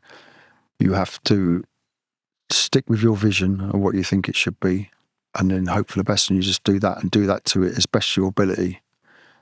And so, not to say to ignore all advice, but some of it's shit, man, and you have to really follow your heart and do what you think's right. There was a thing, a few years ago where they were talking about heritage acts, right? It's just like, I'm not fucking going down that road, mate. Do you know what I mean? I'm not a fucking heritage act, whatever that's supposed to mean, right? Bullshit fucking term. So I had to fight my own little fight, in a sense, to get through all that stuff, right? And I probably lost a certain amount of audience along the way during this last sort of 10 or so years. The ones who just wanted to hear the jam stuff, right? They've kind of gone now. I guess they go and see Bruce's band or, other people or whatever. I don't mind, whatever they want to do, whatever makes them happy. But it's been worth it, because now I proved myself right that if you just plough through that bullshit and you follow your program of what you think it should be, eventually you'll get there. You will definitely get there. But it's easy to get sidetracked by people who say, maybe you should do this or could do that, or, make it like the old record, No, just follow your vision if you've still got a vision at all. I thought it was really interesting from the Wildwood documentary that was on a few weeks back. And that period of, so when you first became a solo artist, and I don't know if you see them in these kind of 3 different things, because it seems to me they're all bands, really, aren't they? You know, you've always had these incredible musicians that you've worked with, whether it's people like Kamal or Yolanda, Steve White, where we are now with the current band, right? It's never, even the solo stuff's not just Paul Weller on his own in a way, is it? You know, but it really struck me, like the movement. Obviously, you played a bit of jam, style council stuff because you had to. But then I didn't have any songs. But then, as soon as you started creating your own stuff, we parked that for a little while, right up to the solo acoustic tour, and you started embracing it more as a full kind of back catalogue. Is there an element of you where you would actually, what you'd love to do is just go, I know you did this with Sonic Kicks, but you just love to just play the new stuff. How tied do you feel to that back catalogue now, where you can't drop a You Do Something to Me or a Changing Man and things like that? No, do you know what? I'm really comfortable with all that now, because I've done all that other stuff, and I've proved whatever I need to prove to myself over that anyway. And now, like over COVID, right, for instance, right, during the lockdown when we couldn't play, and there'd be times I think, do you know what, I really fucking miss playing Shout to the Top, and I kind of think back to what it sounded like when we used to play it live, or whatever old song it might be. And I actually kind of thought, like, do you know what, I really love playing them songs, you know. So kind of like I'm not changed my mind on it, but I'm just kind of more comfortable with it. And I actually, not all of them necessarily, but most of the old tunes we do play, I really enjoy playing them, and I kind of miss when we don't play them. I love playing Shout to the Top, and I love My Ever Changing Moods. So there's some things I've been doing for a long time as well, but I really love playing them tunes, man. And that's really what it's about. What turns you on yourself, you know. And you still have to have that connection to play the song. So if you get something from it, man. You have to get a buzz, you know. And if you don't really connect with the songs necessarily, or lyrically, whatever, but at least you're connecting because you know the crowd are really loving this song, and you kind of get off on that, or I get off on that as well. Just that kind of what it does for people and what it means to them. So I love that as well, you know. I've kind of grown to, probably getting older, I suppose. Just I've grown to appreciate that as well. That what these songs mean to people, and so every time I think, I'm not playing fucking Wildwood anymore or Changing Man, you know, and we might drop it for a night or two, but then I think, no, actually, I miss doing that, because I miss that vibe, that feeling I get from how people feel when they hear these certain songs. Yeah. There's also, I wrote on my notes just comfort zone, right? And there was that thing of, there are times where you look at what you do and you push yourself into different directions, which, back to that anxiety, like you're almost creating anxiety for yourself. So I'm thinking the other aspects, the classical gig with Hannah, I'm thinking the Sonic Kicks 5 nights at the Roundhouse with the new album that on the first night hadn't even been released. Yeah. I think I was the only one singing it because I'd had a promo copy from the radio company at the time. I mean, but there are times where you just go, actually, what is that drives you to do those really uncomfortable things? I don't know. I suppose just to shake things up a little bit, you know. But I mean, say like with Sonic Kicks, you know, I just thought, I was so sick of hearing all these bands out playing their classic album from fucking 20 years ago, 30 years ago, whatever.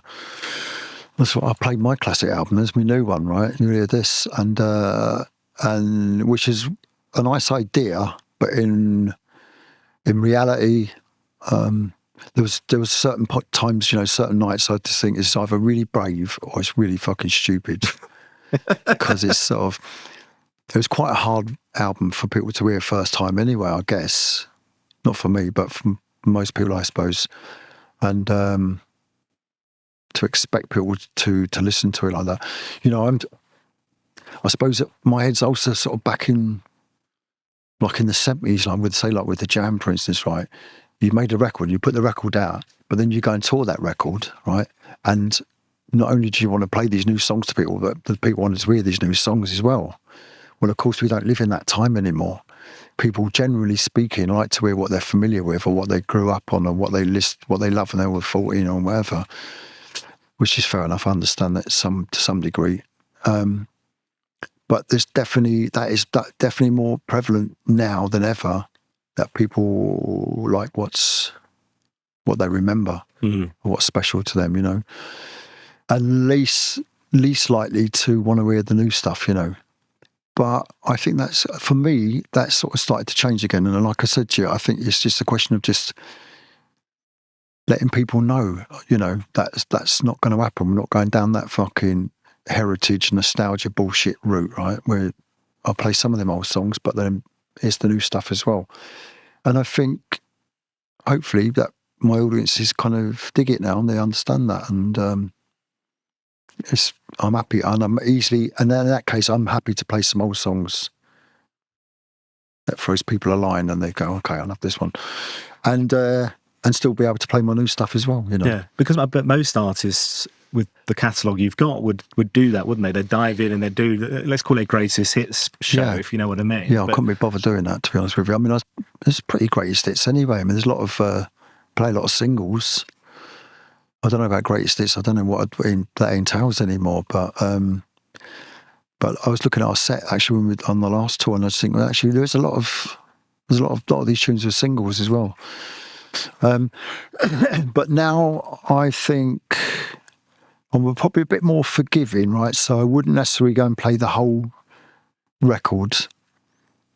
I would temper it by playing lots of different songs as well. But there are some songs which I know people would love to hear, like Going Underground or whatever, but I don't think I could do them justice anymore. I don't think I could sing them or play them correctly. Okay. Yeah. Because they're a young man's mentality in terms of the song and the delivery, or some of them, yeah, definitely, and some of them I just couldn't get my head round and wouldn't be able to sing. I wouldn't know how to go about singing them. Let's talk about the art of songwriting. How much has that changed since the days of the Jam, and how you approach the creation of a new record nowadays, and writing? And you've got your 2 a.m. spot, but is it still pen and paper? That's when I write them. That's when I mainly write them. Yeah. Yeah. Yeah, pen and paper still, yeah, definitely. I'm able to record a lot of stuff on my phone, so I can be anywhere and put an idea down. But I always, when I'm on the road, I always carry a notepad, write stuff down. So it's kind of similar, and it's, me strumming aimlessly on a guitar at home, sometimes on a piano. I guess it hasn't changed too much from that point of view. I think probably what's different is, whereas back in the day, if a song didn't come together quickly in my head, I would probably abandon it, lose interest in it. Whereas now, I'll kind of see it through. Okay. Even if it doesn't go anywhere eventually, I'll try and see it through. Because I've learned that sometimes you start on something and you just think it's never going to work, we should abandon it, leave it. But then I've seen other songs where I've thought that, and then we have gone through that process. We've gone through that wall, and then all of a sudden, this thing that you didn't think was going to work is fucking brilliant, and has worked. So I guess that's patience, I suppose, is it? You know what I mean? Being a bit more patient, letting things develop. And are you actively going, okay, now are you always on? Or is it more that you're going, now is the time where I'm going to write and I'll get my head into it? Or is it actually these things are just coming into your head the entire time? Things come in my head all the time, right? But say like now, after completing this record and like another extra 8 tracks, I don't want to write any more for a little bit. Oh, so you can almost turn the tap off? Well, I'm trying to. Yeah. I'm trying to, because I just think I don't want to have because it's so... it's so consuming when you're writing, when you're making a record, right? It just fills my head fucking 24/7 pretty much. And I just don't want that in the moment. I just need to clear everything, right? Put everything out. We're going to put everything out that I've been written this year or whatever. So it's completely clean slate, and I don't want to think about writing or making records for some time anyway. And in fact, I'm even thinking about making another covers album next. I quite fancy that. Just to turn off that, just gives you some headspace. Yeah, I mean, there's a lot of tunes I want to cover anyway, but I just thought, well, it's a good way of me doing that, still being creative and making a record, but I ain't got to think about writing, because it's just not overbearing, but it's very consuming. And I think as a dad of a young family, it's that thing of there's so much going on just in that, and work, totally, as well as that. If that becomes all consuming, the work thing, it's very hard to be present in those moments. It's really hard as well, to balance the two things, man. It's hard to get the right balance. I mean, I kind of do all right, I think, but it'd be nice to have a period of time when I don't have that. Like we're going to go out and play next year. somewhere, play some of the new songs, and I'm looking forward just to tour on, but not have to think about making a record anyway, not for a bit anyway. And in terms of the writing, a few of the guests talked about, like Steve Pilgrim talked about this, what do you call him, the General? General Triggs, General Triggs, Talks about how you write music alongside with the lyrics and this kind of brushstroke thing of layers. And I guess that's easy with things like Pro Tools now. The recording aspect has changed. But I feel like it's always been part of your music where you're looking at layering things up. It's, you know, there are very few things that are just you and a guitar, as much as I love that, don't get me wrong. Yeah. But you seem to hear music in a different way in your head to how others would, certainly from what my guests have been saying. Well, because I think that's probably because I've always... some people I know, some other musicians I know, who are a guitarist or a drummer or whatever, they will listen to something and go, great drums on that, brilliant drums on that, or great guitar riff on that. But I've always listened to a record, I've always listened to the whole thing, the whole piece, right? I love everything. I'm hearing the bass, I'm hearing what the drums do, I'm hearing the guitar, the vocal, I'm hearing the whole thing. I seem trying to see the whole picture, hearing the whole picture. So I think it's probably comes from that, you know. Obviously, you've got to have a good song to start out with, if you're lucky. Have a good song to start with. But that immediately, if it's a good song and it excites me and it inspires me, then I will almost immediately hear other things as well. How the beat could be, possibly. This could have strings on it. Strings would be nice. I could hear a piano there. Whatever it may be, I'm seeing the whole picture, not just listen to my bit, you know, which a lot of musicians do. They say, no, fuck off, yes you do. I know you do. And but I don't do that, right? I listen to the whole thing. I'm hearing and seeing the whole thing. And have you got better at communicating that in terms of the making of a record, like how you then get that made? I think so, yeah. But again, that just comes through repetition and working and learning how to make a record, you know. So the new album next year will be, the thing that's coming next will be your 28th studio album. Right. Out of everything, the jam style count. So I'm including modernism in that. And so, you'd expect to get better over time. One would hope so, yeah. Yeah. Do you still get that nerves of when the thing is going to go out into the public? So you talked about the anxiety of the live performance, but you're about to drop this thing is still a... Yeah, definitely, yeah. Because, you know, we all work on it so intensely. When I say us, you mean Charles and any of the band is here or whatever. And we're all buzzing on it. Obviously, we wouldn't be doing it. But, of course, when that comes to an end, when you've completed it, it's like, oh, fuck, now we've got to play it to, everyone else. And I don't know what they're going to think of it. I don't know. So you never know. You just got to do it the best you can and make it as what you believe in. And then you put it out into the world, and a bit like children, really. Yeah. You put all this love and dedication into it, and then you have to go, off you go, mate. Yeah, see what happens. Yeah. Dylan Jones talks about from 22 Dreams onward being, he called it your purple patch. I don't know. Yeah. Why purple, though? I don't know what that expression means or where it comes from. But why does that make it the blue patch or something like that? It must be, because purple, all I can think is purple rinse, and it's not. Well, that's possible, no? Next few years. But he talks about from 22 Dreams this. I feel like you're an artist that's always wanted to done things how you wanted to do them. Right? Very little products out there that other people told you it should be like this, right? But at that point, it really was the handbrake off, and you were just going to make I think you've talked about as well, self-indulgent record of 22 Dreams. Yeah. But then people just loved it. Yeah. Which is a surprise for you, I guess. Yeah, totally, yeah.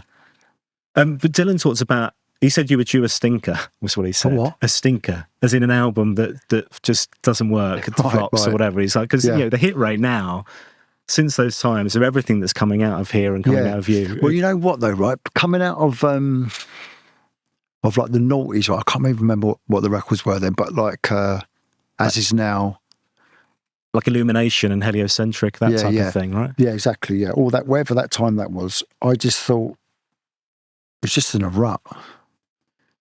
With even though they're all great musicians, don't get me wrong, right? But we were in a rut as a band then, and something had to happen. Something had to change. We probably could have carried on playing live and doing really well because we were a good live band. but the records, there were some good tunes here and there, but they were all just sounding a bit ploddy and a bit like going through it. To me, anyway. I don't know how the others feel about that. So I just thought, I can't make any more fucking records like this, you know, something's got to change here. And then I had a year off in which I made 22 Dreams, a year off from touring, I think, anyway. And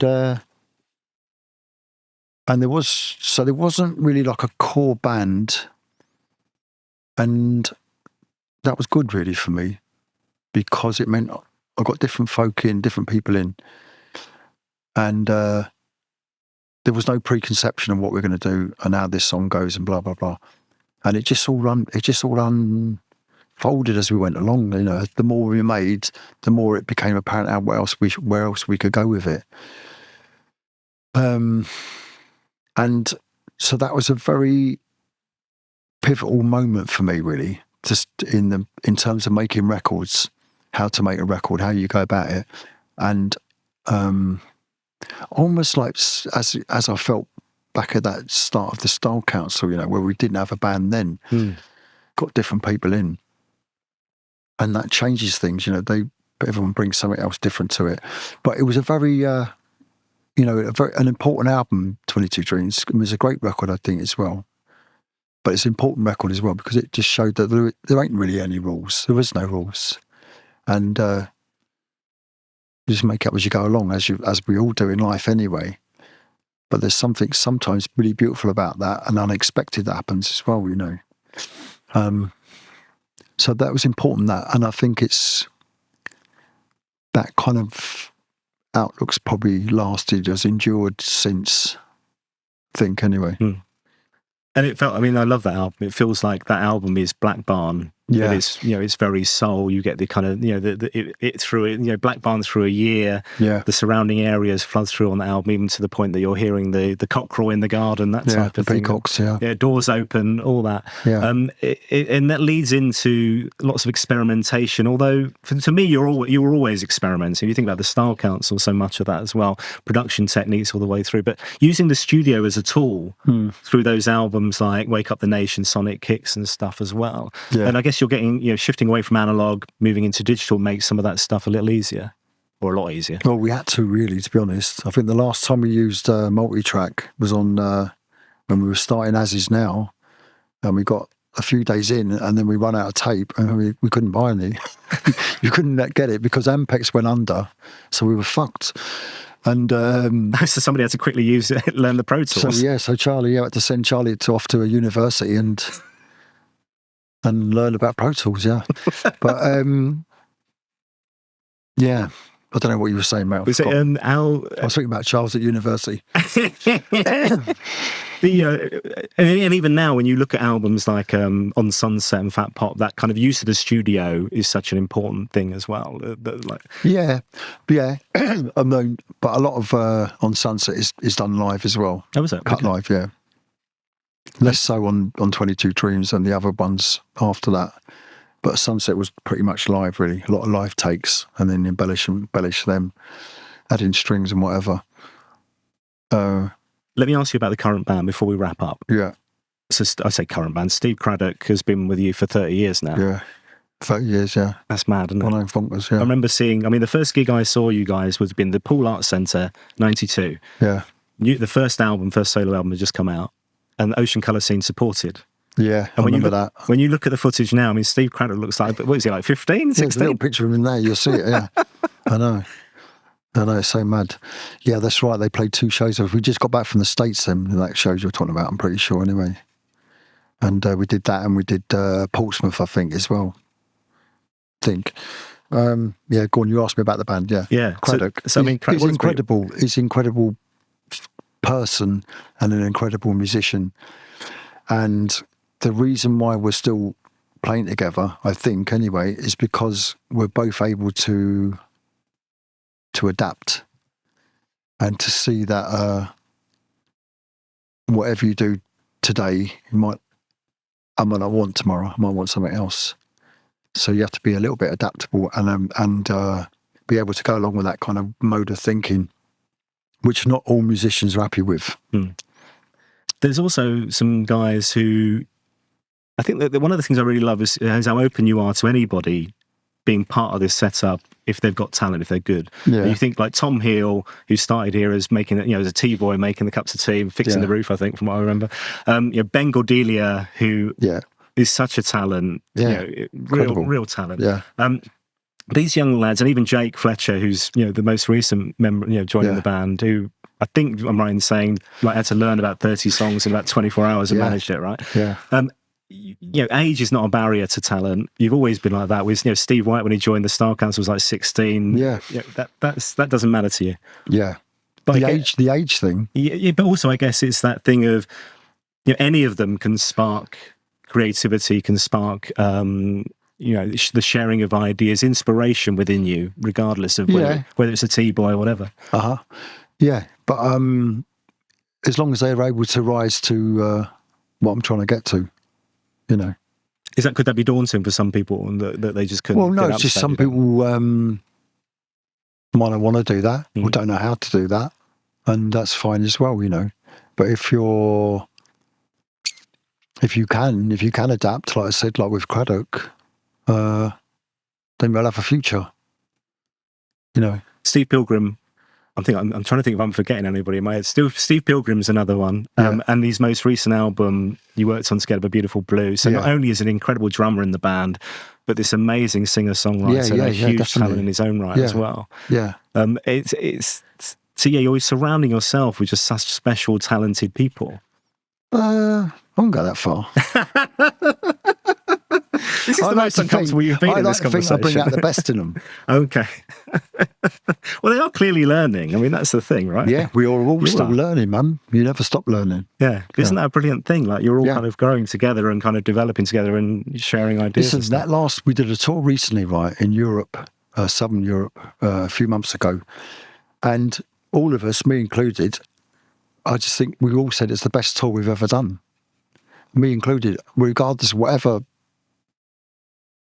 I've done in my last 40 odd years, right? It was just the best tour ever, man, and the best band I've ever played with. We were all at the top of our game. I don't know how long those things last for, but we were all at the top of our game, and there's so much communication between us and the audience as well. It was just incredible. You think after all that time, you're still hitting a personal best, and that's pretty incredible, right? Yeah, of course. I mean, that doesn't happen. Doesn't always happen, no, not at all. No. Normally it goes the other way. Yeah. And would you'd know when you'd be telling yourself that if it had peaked and was kind of going the other way? If it was just a big drag to go out on stage every night, then it's time to turn it in or realise they were just doing it for the money or whatever. Yeah. But if every night you got to play like it's your last show or to prove your metal, then that's a different story. Then you've got something going on. One thing I should have asked you was about the nickname. So I mentioned the General, Steve Craddock's Chopper. Is this a Weller thing or a Woking thing? Because I feel like the sense of humour is as much the kind of the locality, because Tufty's a bit like this as well, with this kind of piss-taking mentality. Yeah.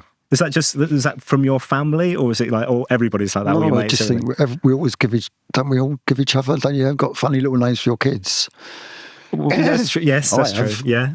I still call my son who's 35, they still call him his baby names and silly little nicknames I used to give him. You nearly said what it was, then you realised that it's he won't thank you for that. Yeah, but they've got names for me probably as well. Some are very rude. I'm not going to repeat it on your show. At the end of each podcast on this series, I've asked people to pick a Paul Weller song. Right, they're allowed one for the rest of their life. It can be the Jam, the Style Council, or solo is how I've phrased it. Okay. So the one that's come out top is a song that you initially, I think it was maybe written as a poem, you initially scrunched up and put in the bin down at the tube station in midnight. Oh, yeah. You didn't think that was any good and you thought you'd get rid of it, right? Yeah, I had a little sort of hissy fit on with Vic Smith and I was like, fuck, it's rubbish.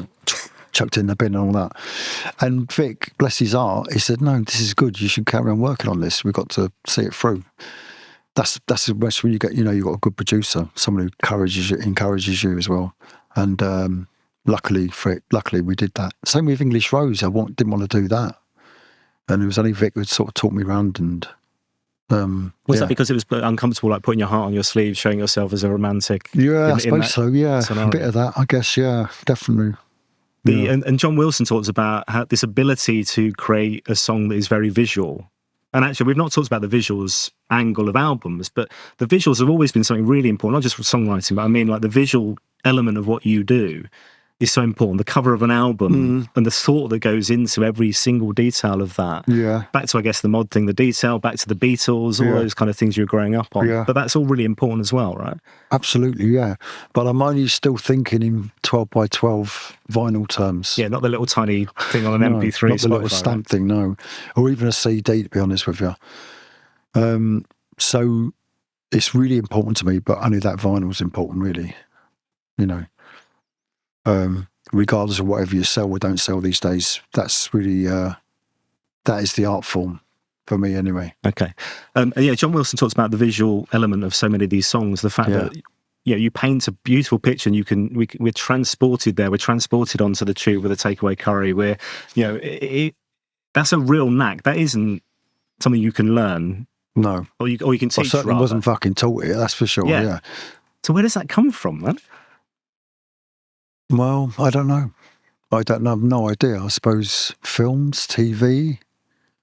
A lot of those songs at that time when you were talking about were kind of like little sort of, in my mind, were little sort of play for today type things, you know. Like the Mike Lee type thing. Yeah, I kind of stood to see them as like a little program or something, little film.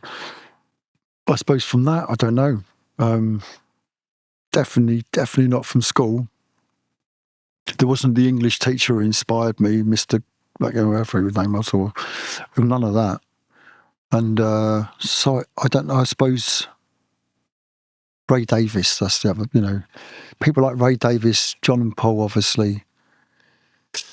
Ray's songs were very like little mini plays in a way, weren't there? A lot of them anyway, little,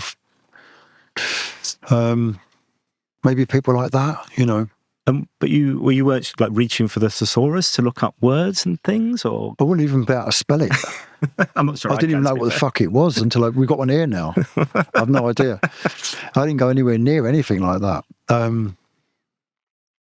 don't know. I honestly don't know, and I don't care either, because I know it's just something I can do, and I'm happy with that. Yeah, I guess there's that danger if you dig into it too deeply, the magic disappears. Yeah, I mean, it's like, you know, how did you come to write that? I mean, I don't know. I just did. A close second was Wildwood. Yeah. And again, a song that is connected with, I mean, you've talked about it being almost kind of taken on as a modern folk song in a way of like, and I loved it in the documentary, you're talking about like hearing it back from the audience singing it and stuff. Yeah. That is such a special song. And do you know when you're writing something that actually I'm onto, so when you get that bit where you're like, I'm onto something here, this is going to be something different? Yeah, I think so. Yeah, certain songs, definitely. Wildwood would have been one, yeah, because we also used to play that live before it was even recorded, right? Even before, maybe before it was even demoed, I think. So we played that live for a little bit. I think it might have been in a different sort of style or something. I think it was electric guitar at times or something. Yeah, it could have been, yeah. It wasn't acoustic as it turned out on the record anyway. But we had been playing that, and I thought the reaction was really good. Even though people hadn't heard it before, first time they've heard it. But the reaction was really good to it. But I think, you know, I just thought melodically, I thought it was really beautiful, and I did think it was special. It was just finding the right vehicle for it, really. You talked about that with Gravity, actually, as a song where you'd had that for a while and then you wrote an album around it. Sometimes you're thinking in that way of like, this doesn't fit anywhere, I've got to find a home for things. Well, I love Gravity so much, right? And as a song, I thought it was so beautiful. And I don't say that in an arrogant term. I mean, genuinely thought it was a great song. But I could never find... I could never put on an album, any of the albums around that time. It just wouldn't fit, you know. It just seems so at odds with the rest of it. So I thought, well, maybe try and write an album that's kind of similar to that, you know, and then I would have a home for it, I'd find a place for it, which is what I did with True Meanings, you know, which is another record I really love as well. That's a great record. Yeah. But also, like, very few of those songs in the set list these days. Because it's a different setup in terms of you had to step away from the band. You know. Well, we were doing it, right? There was a couple of years ago, when we first started back after COVID lockdown and all that. Yeah. We had the 2-hour set we were doing anyway, but then we had this other, which we only did it on a couple of shows, I think, where we had an acoustic set, right, which was about half an hour long, and it was just getting too long and sprawling. And but we were doing more of the songs, true meaning songs in that little set. But we couldn't make it work, man. I just felt it was fucking going on forever. Do you know what I mean? The set was like 2.5, nearly 3 hours or something. You're Bruce Springsteen all of a sudden. Yeah, right? it's too much, man. And I think there's something to be said. You know, I think 2 hours is long enough. I personally think, anyway. Okay. I find the same with films these days. They're all like 3 hours, 3.5 hours, and I think that's. I know. I really want to see the new it. Scorsese, but it's like, I'm not going to sit in after 3.5 hours. Yeah, take a week out or something. But what was wrong with an hour and a half? I thought that was good. You could say we need to say. What's wrong with 3 minutes or 3.5 minutes? You know, Ray Davis made it work for him all right, man. Style Council, we have a tie with You're the Best Thing in My Ever Changing Mood, songs which you have revisited in recent years as well. So from my point of view, I wanted to ask you about a couple of songs quickly before we wrap up, that have meant an awful lot to me, and actually they're more recent songs. So Village was a song that I really love off of Sunset. Yeah. And a song, again, I think it feels like it's you feeling comfortable in your skin, I guess. I try not to read too much into lyrics, because I guess it's like, yes, it's you writing, but they're not all autobiographical. No, not at all. No. There's always elements of me in them. Well, not always, but a lot of time there's elements of me in it. And there's elements of my own experiences that are in the songs. But beyond that, I kind of visualize or invent the rest. Going back to that, the visualization of musical words.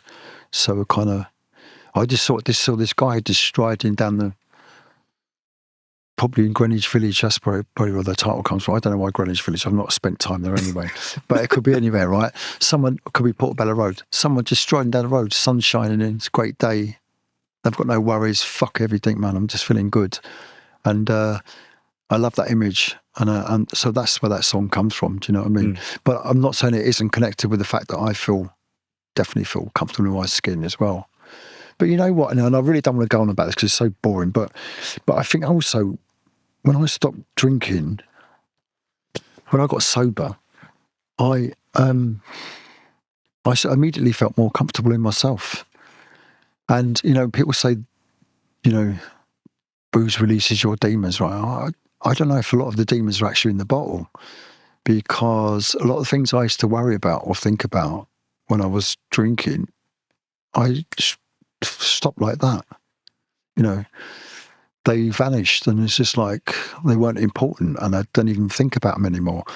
So why am I telling you this? Because that's what made me realise anyway, from that time especially, I've just felt immediately more comfortable in myself, really.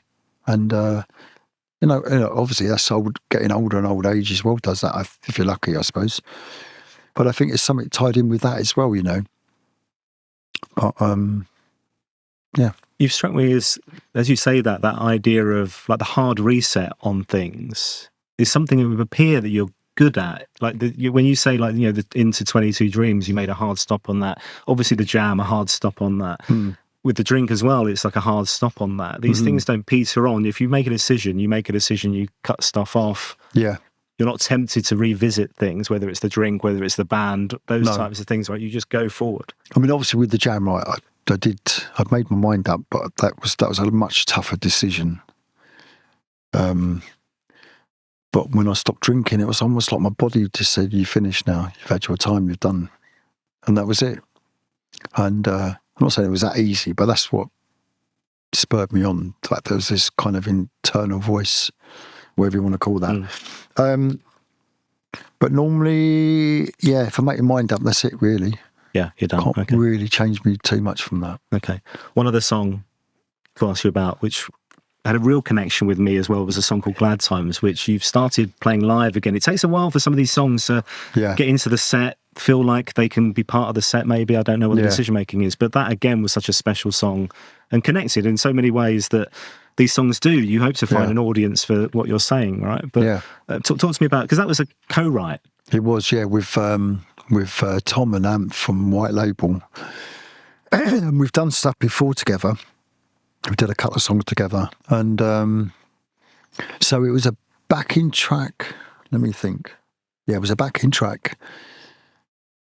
They sent me, and then it took me like at least probably 2 or 3 years to get the song together on top of it. You know, I kind of thought I really believed in the backing track and what they would, you know, what it was sounding like, but I just couldn't find the right vehicle for it. And then, see, that's the sort of thing I'm saying. They're the things that I would now keep pursuing, right? Even if I can't get it at the time, I think I'm not going to totally disown that or ditch it or whatever. I'll keep chipping away and come back in the day, you'd have killed it off and gone. I'd have just lost it, yeah, totally, yeah. And it was worth doing because I think it's a good song. And it's lovely to play live as well. And but I suppose when I'm writing, not always, but I'm writing a lot of things that we can all relate to because we're all going for the same things as well, you know, with our relationships, with our, am I a good person? Am I a good father? Am I a good partner? You know, whatever it may be, we're all feeling those things, aren't we? Do you know what I mean? Mm. Unless you're a dickhead or something. Do you know what I mean? We've got a list of those. It's good to, but it's good to acknowledge those things, I think, and I think it's also good for people to hear it in a song. And I'm saying this as me as a punter as well. It's good to hear those things in a song because you think, oh, other people feel like that as well. It's not just me then. Do you know what I mean? Yeah. Other people are questioning themselves, and so it's important to let people know that. Well, yeah, when you hear it from somebody who you know, the perception is they've got a great life and a great career and all this thing. Well, I've got both of them two things, yeah. But you forget that actually you're a human being, Paul, and you know, there's normal things in your life that will be going on that we're all those types of things, chaos and upset and hurt and pain, all those things that make us human beings, right? Of course, yeah. You forget that, don't you, when you're reading? You know, when I'm reading Mojo magazine and reading about the next album, that's not.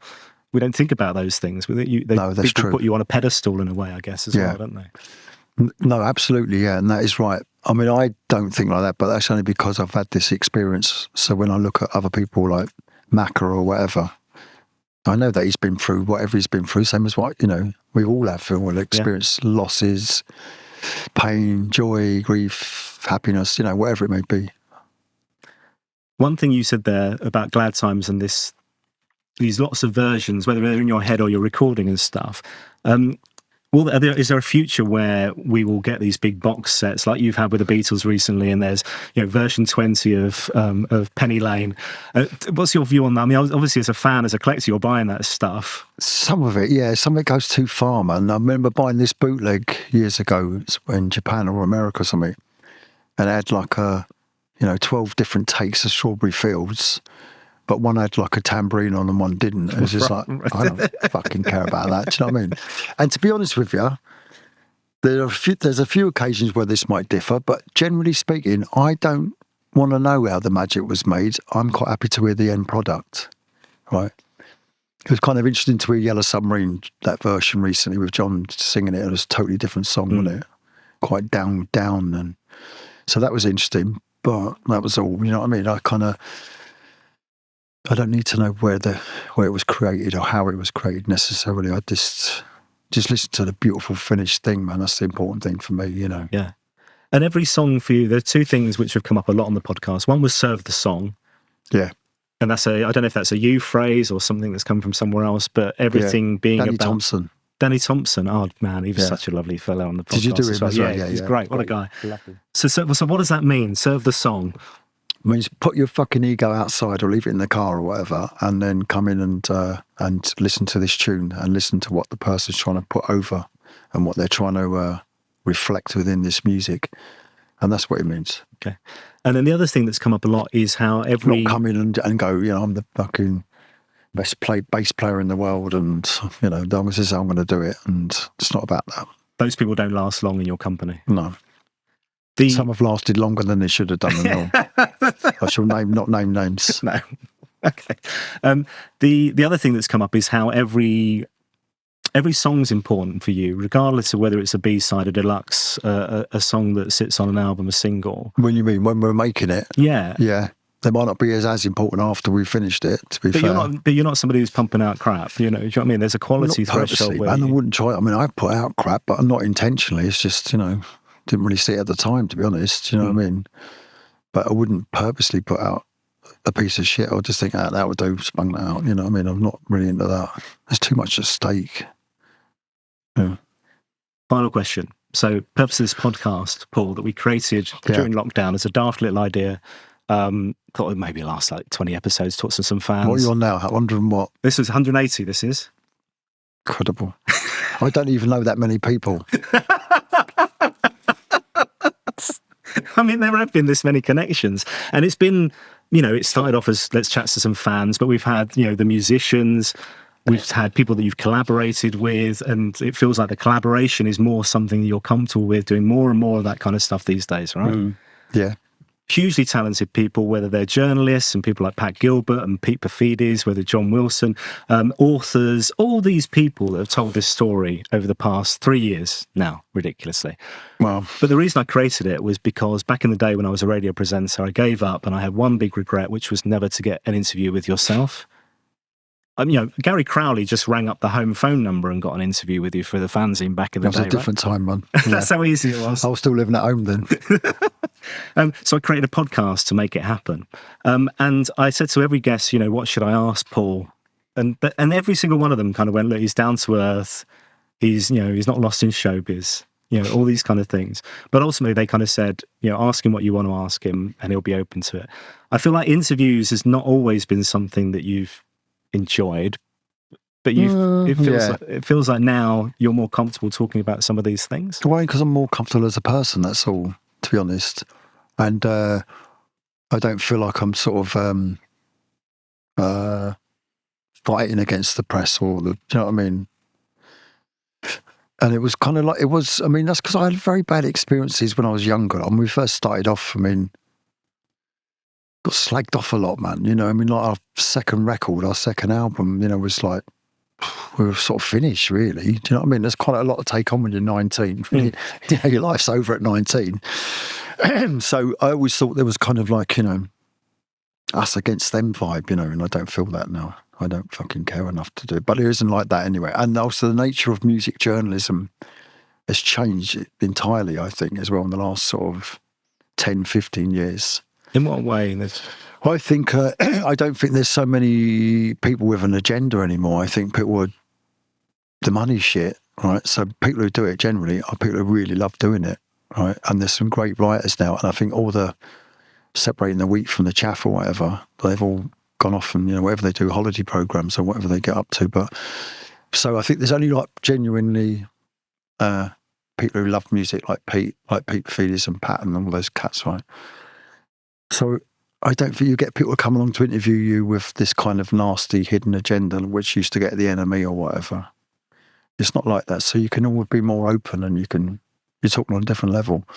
But I think it's because, the arse is falling out of music magazines, right? Fortunately, there's still Uncut and Mojo and Shindig, and there's still a few going, luckily. And but I feel they're more dedicated to just serving the music. Back to that serving the song thing, the journalistic music magazine equivalent, right? But very different to back just write about what you really love and you want to put across to people. Don't write about what you don't like. Fuck it, just ignore it. You know what I mean? This has been such a joy. It's my pleasure. Thank you for having me down here. You're welcome, yeah. Thank you for doing whatever you've been doing for the last 3 years. And I wish you success in your new career. Well, there is no idea for Series 2, so this is the end. Thank you so much. You're welcome, man.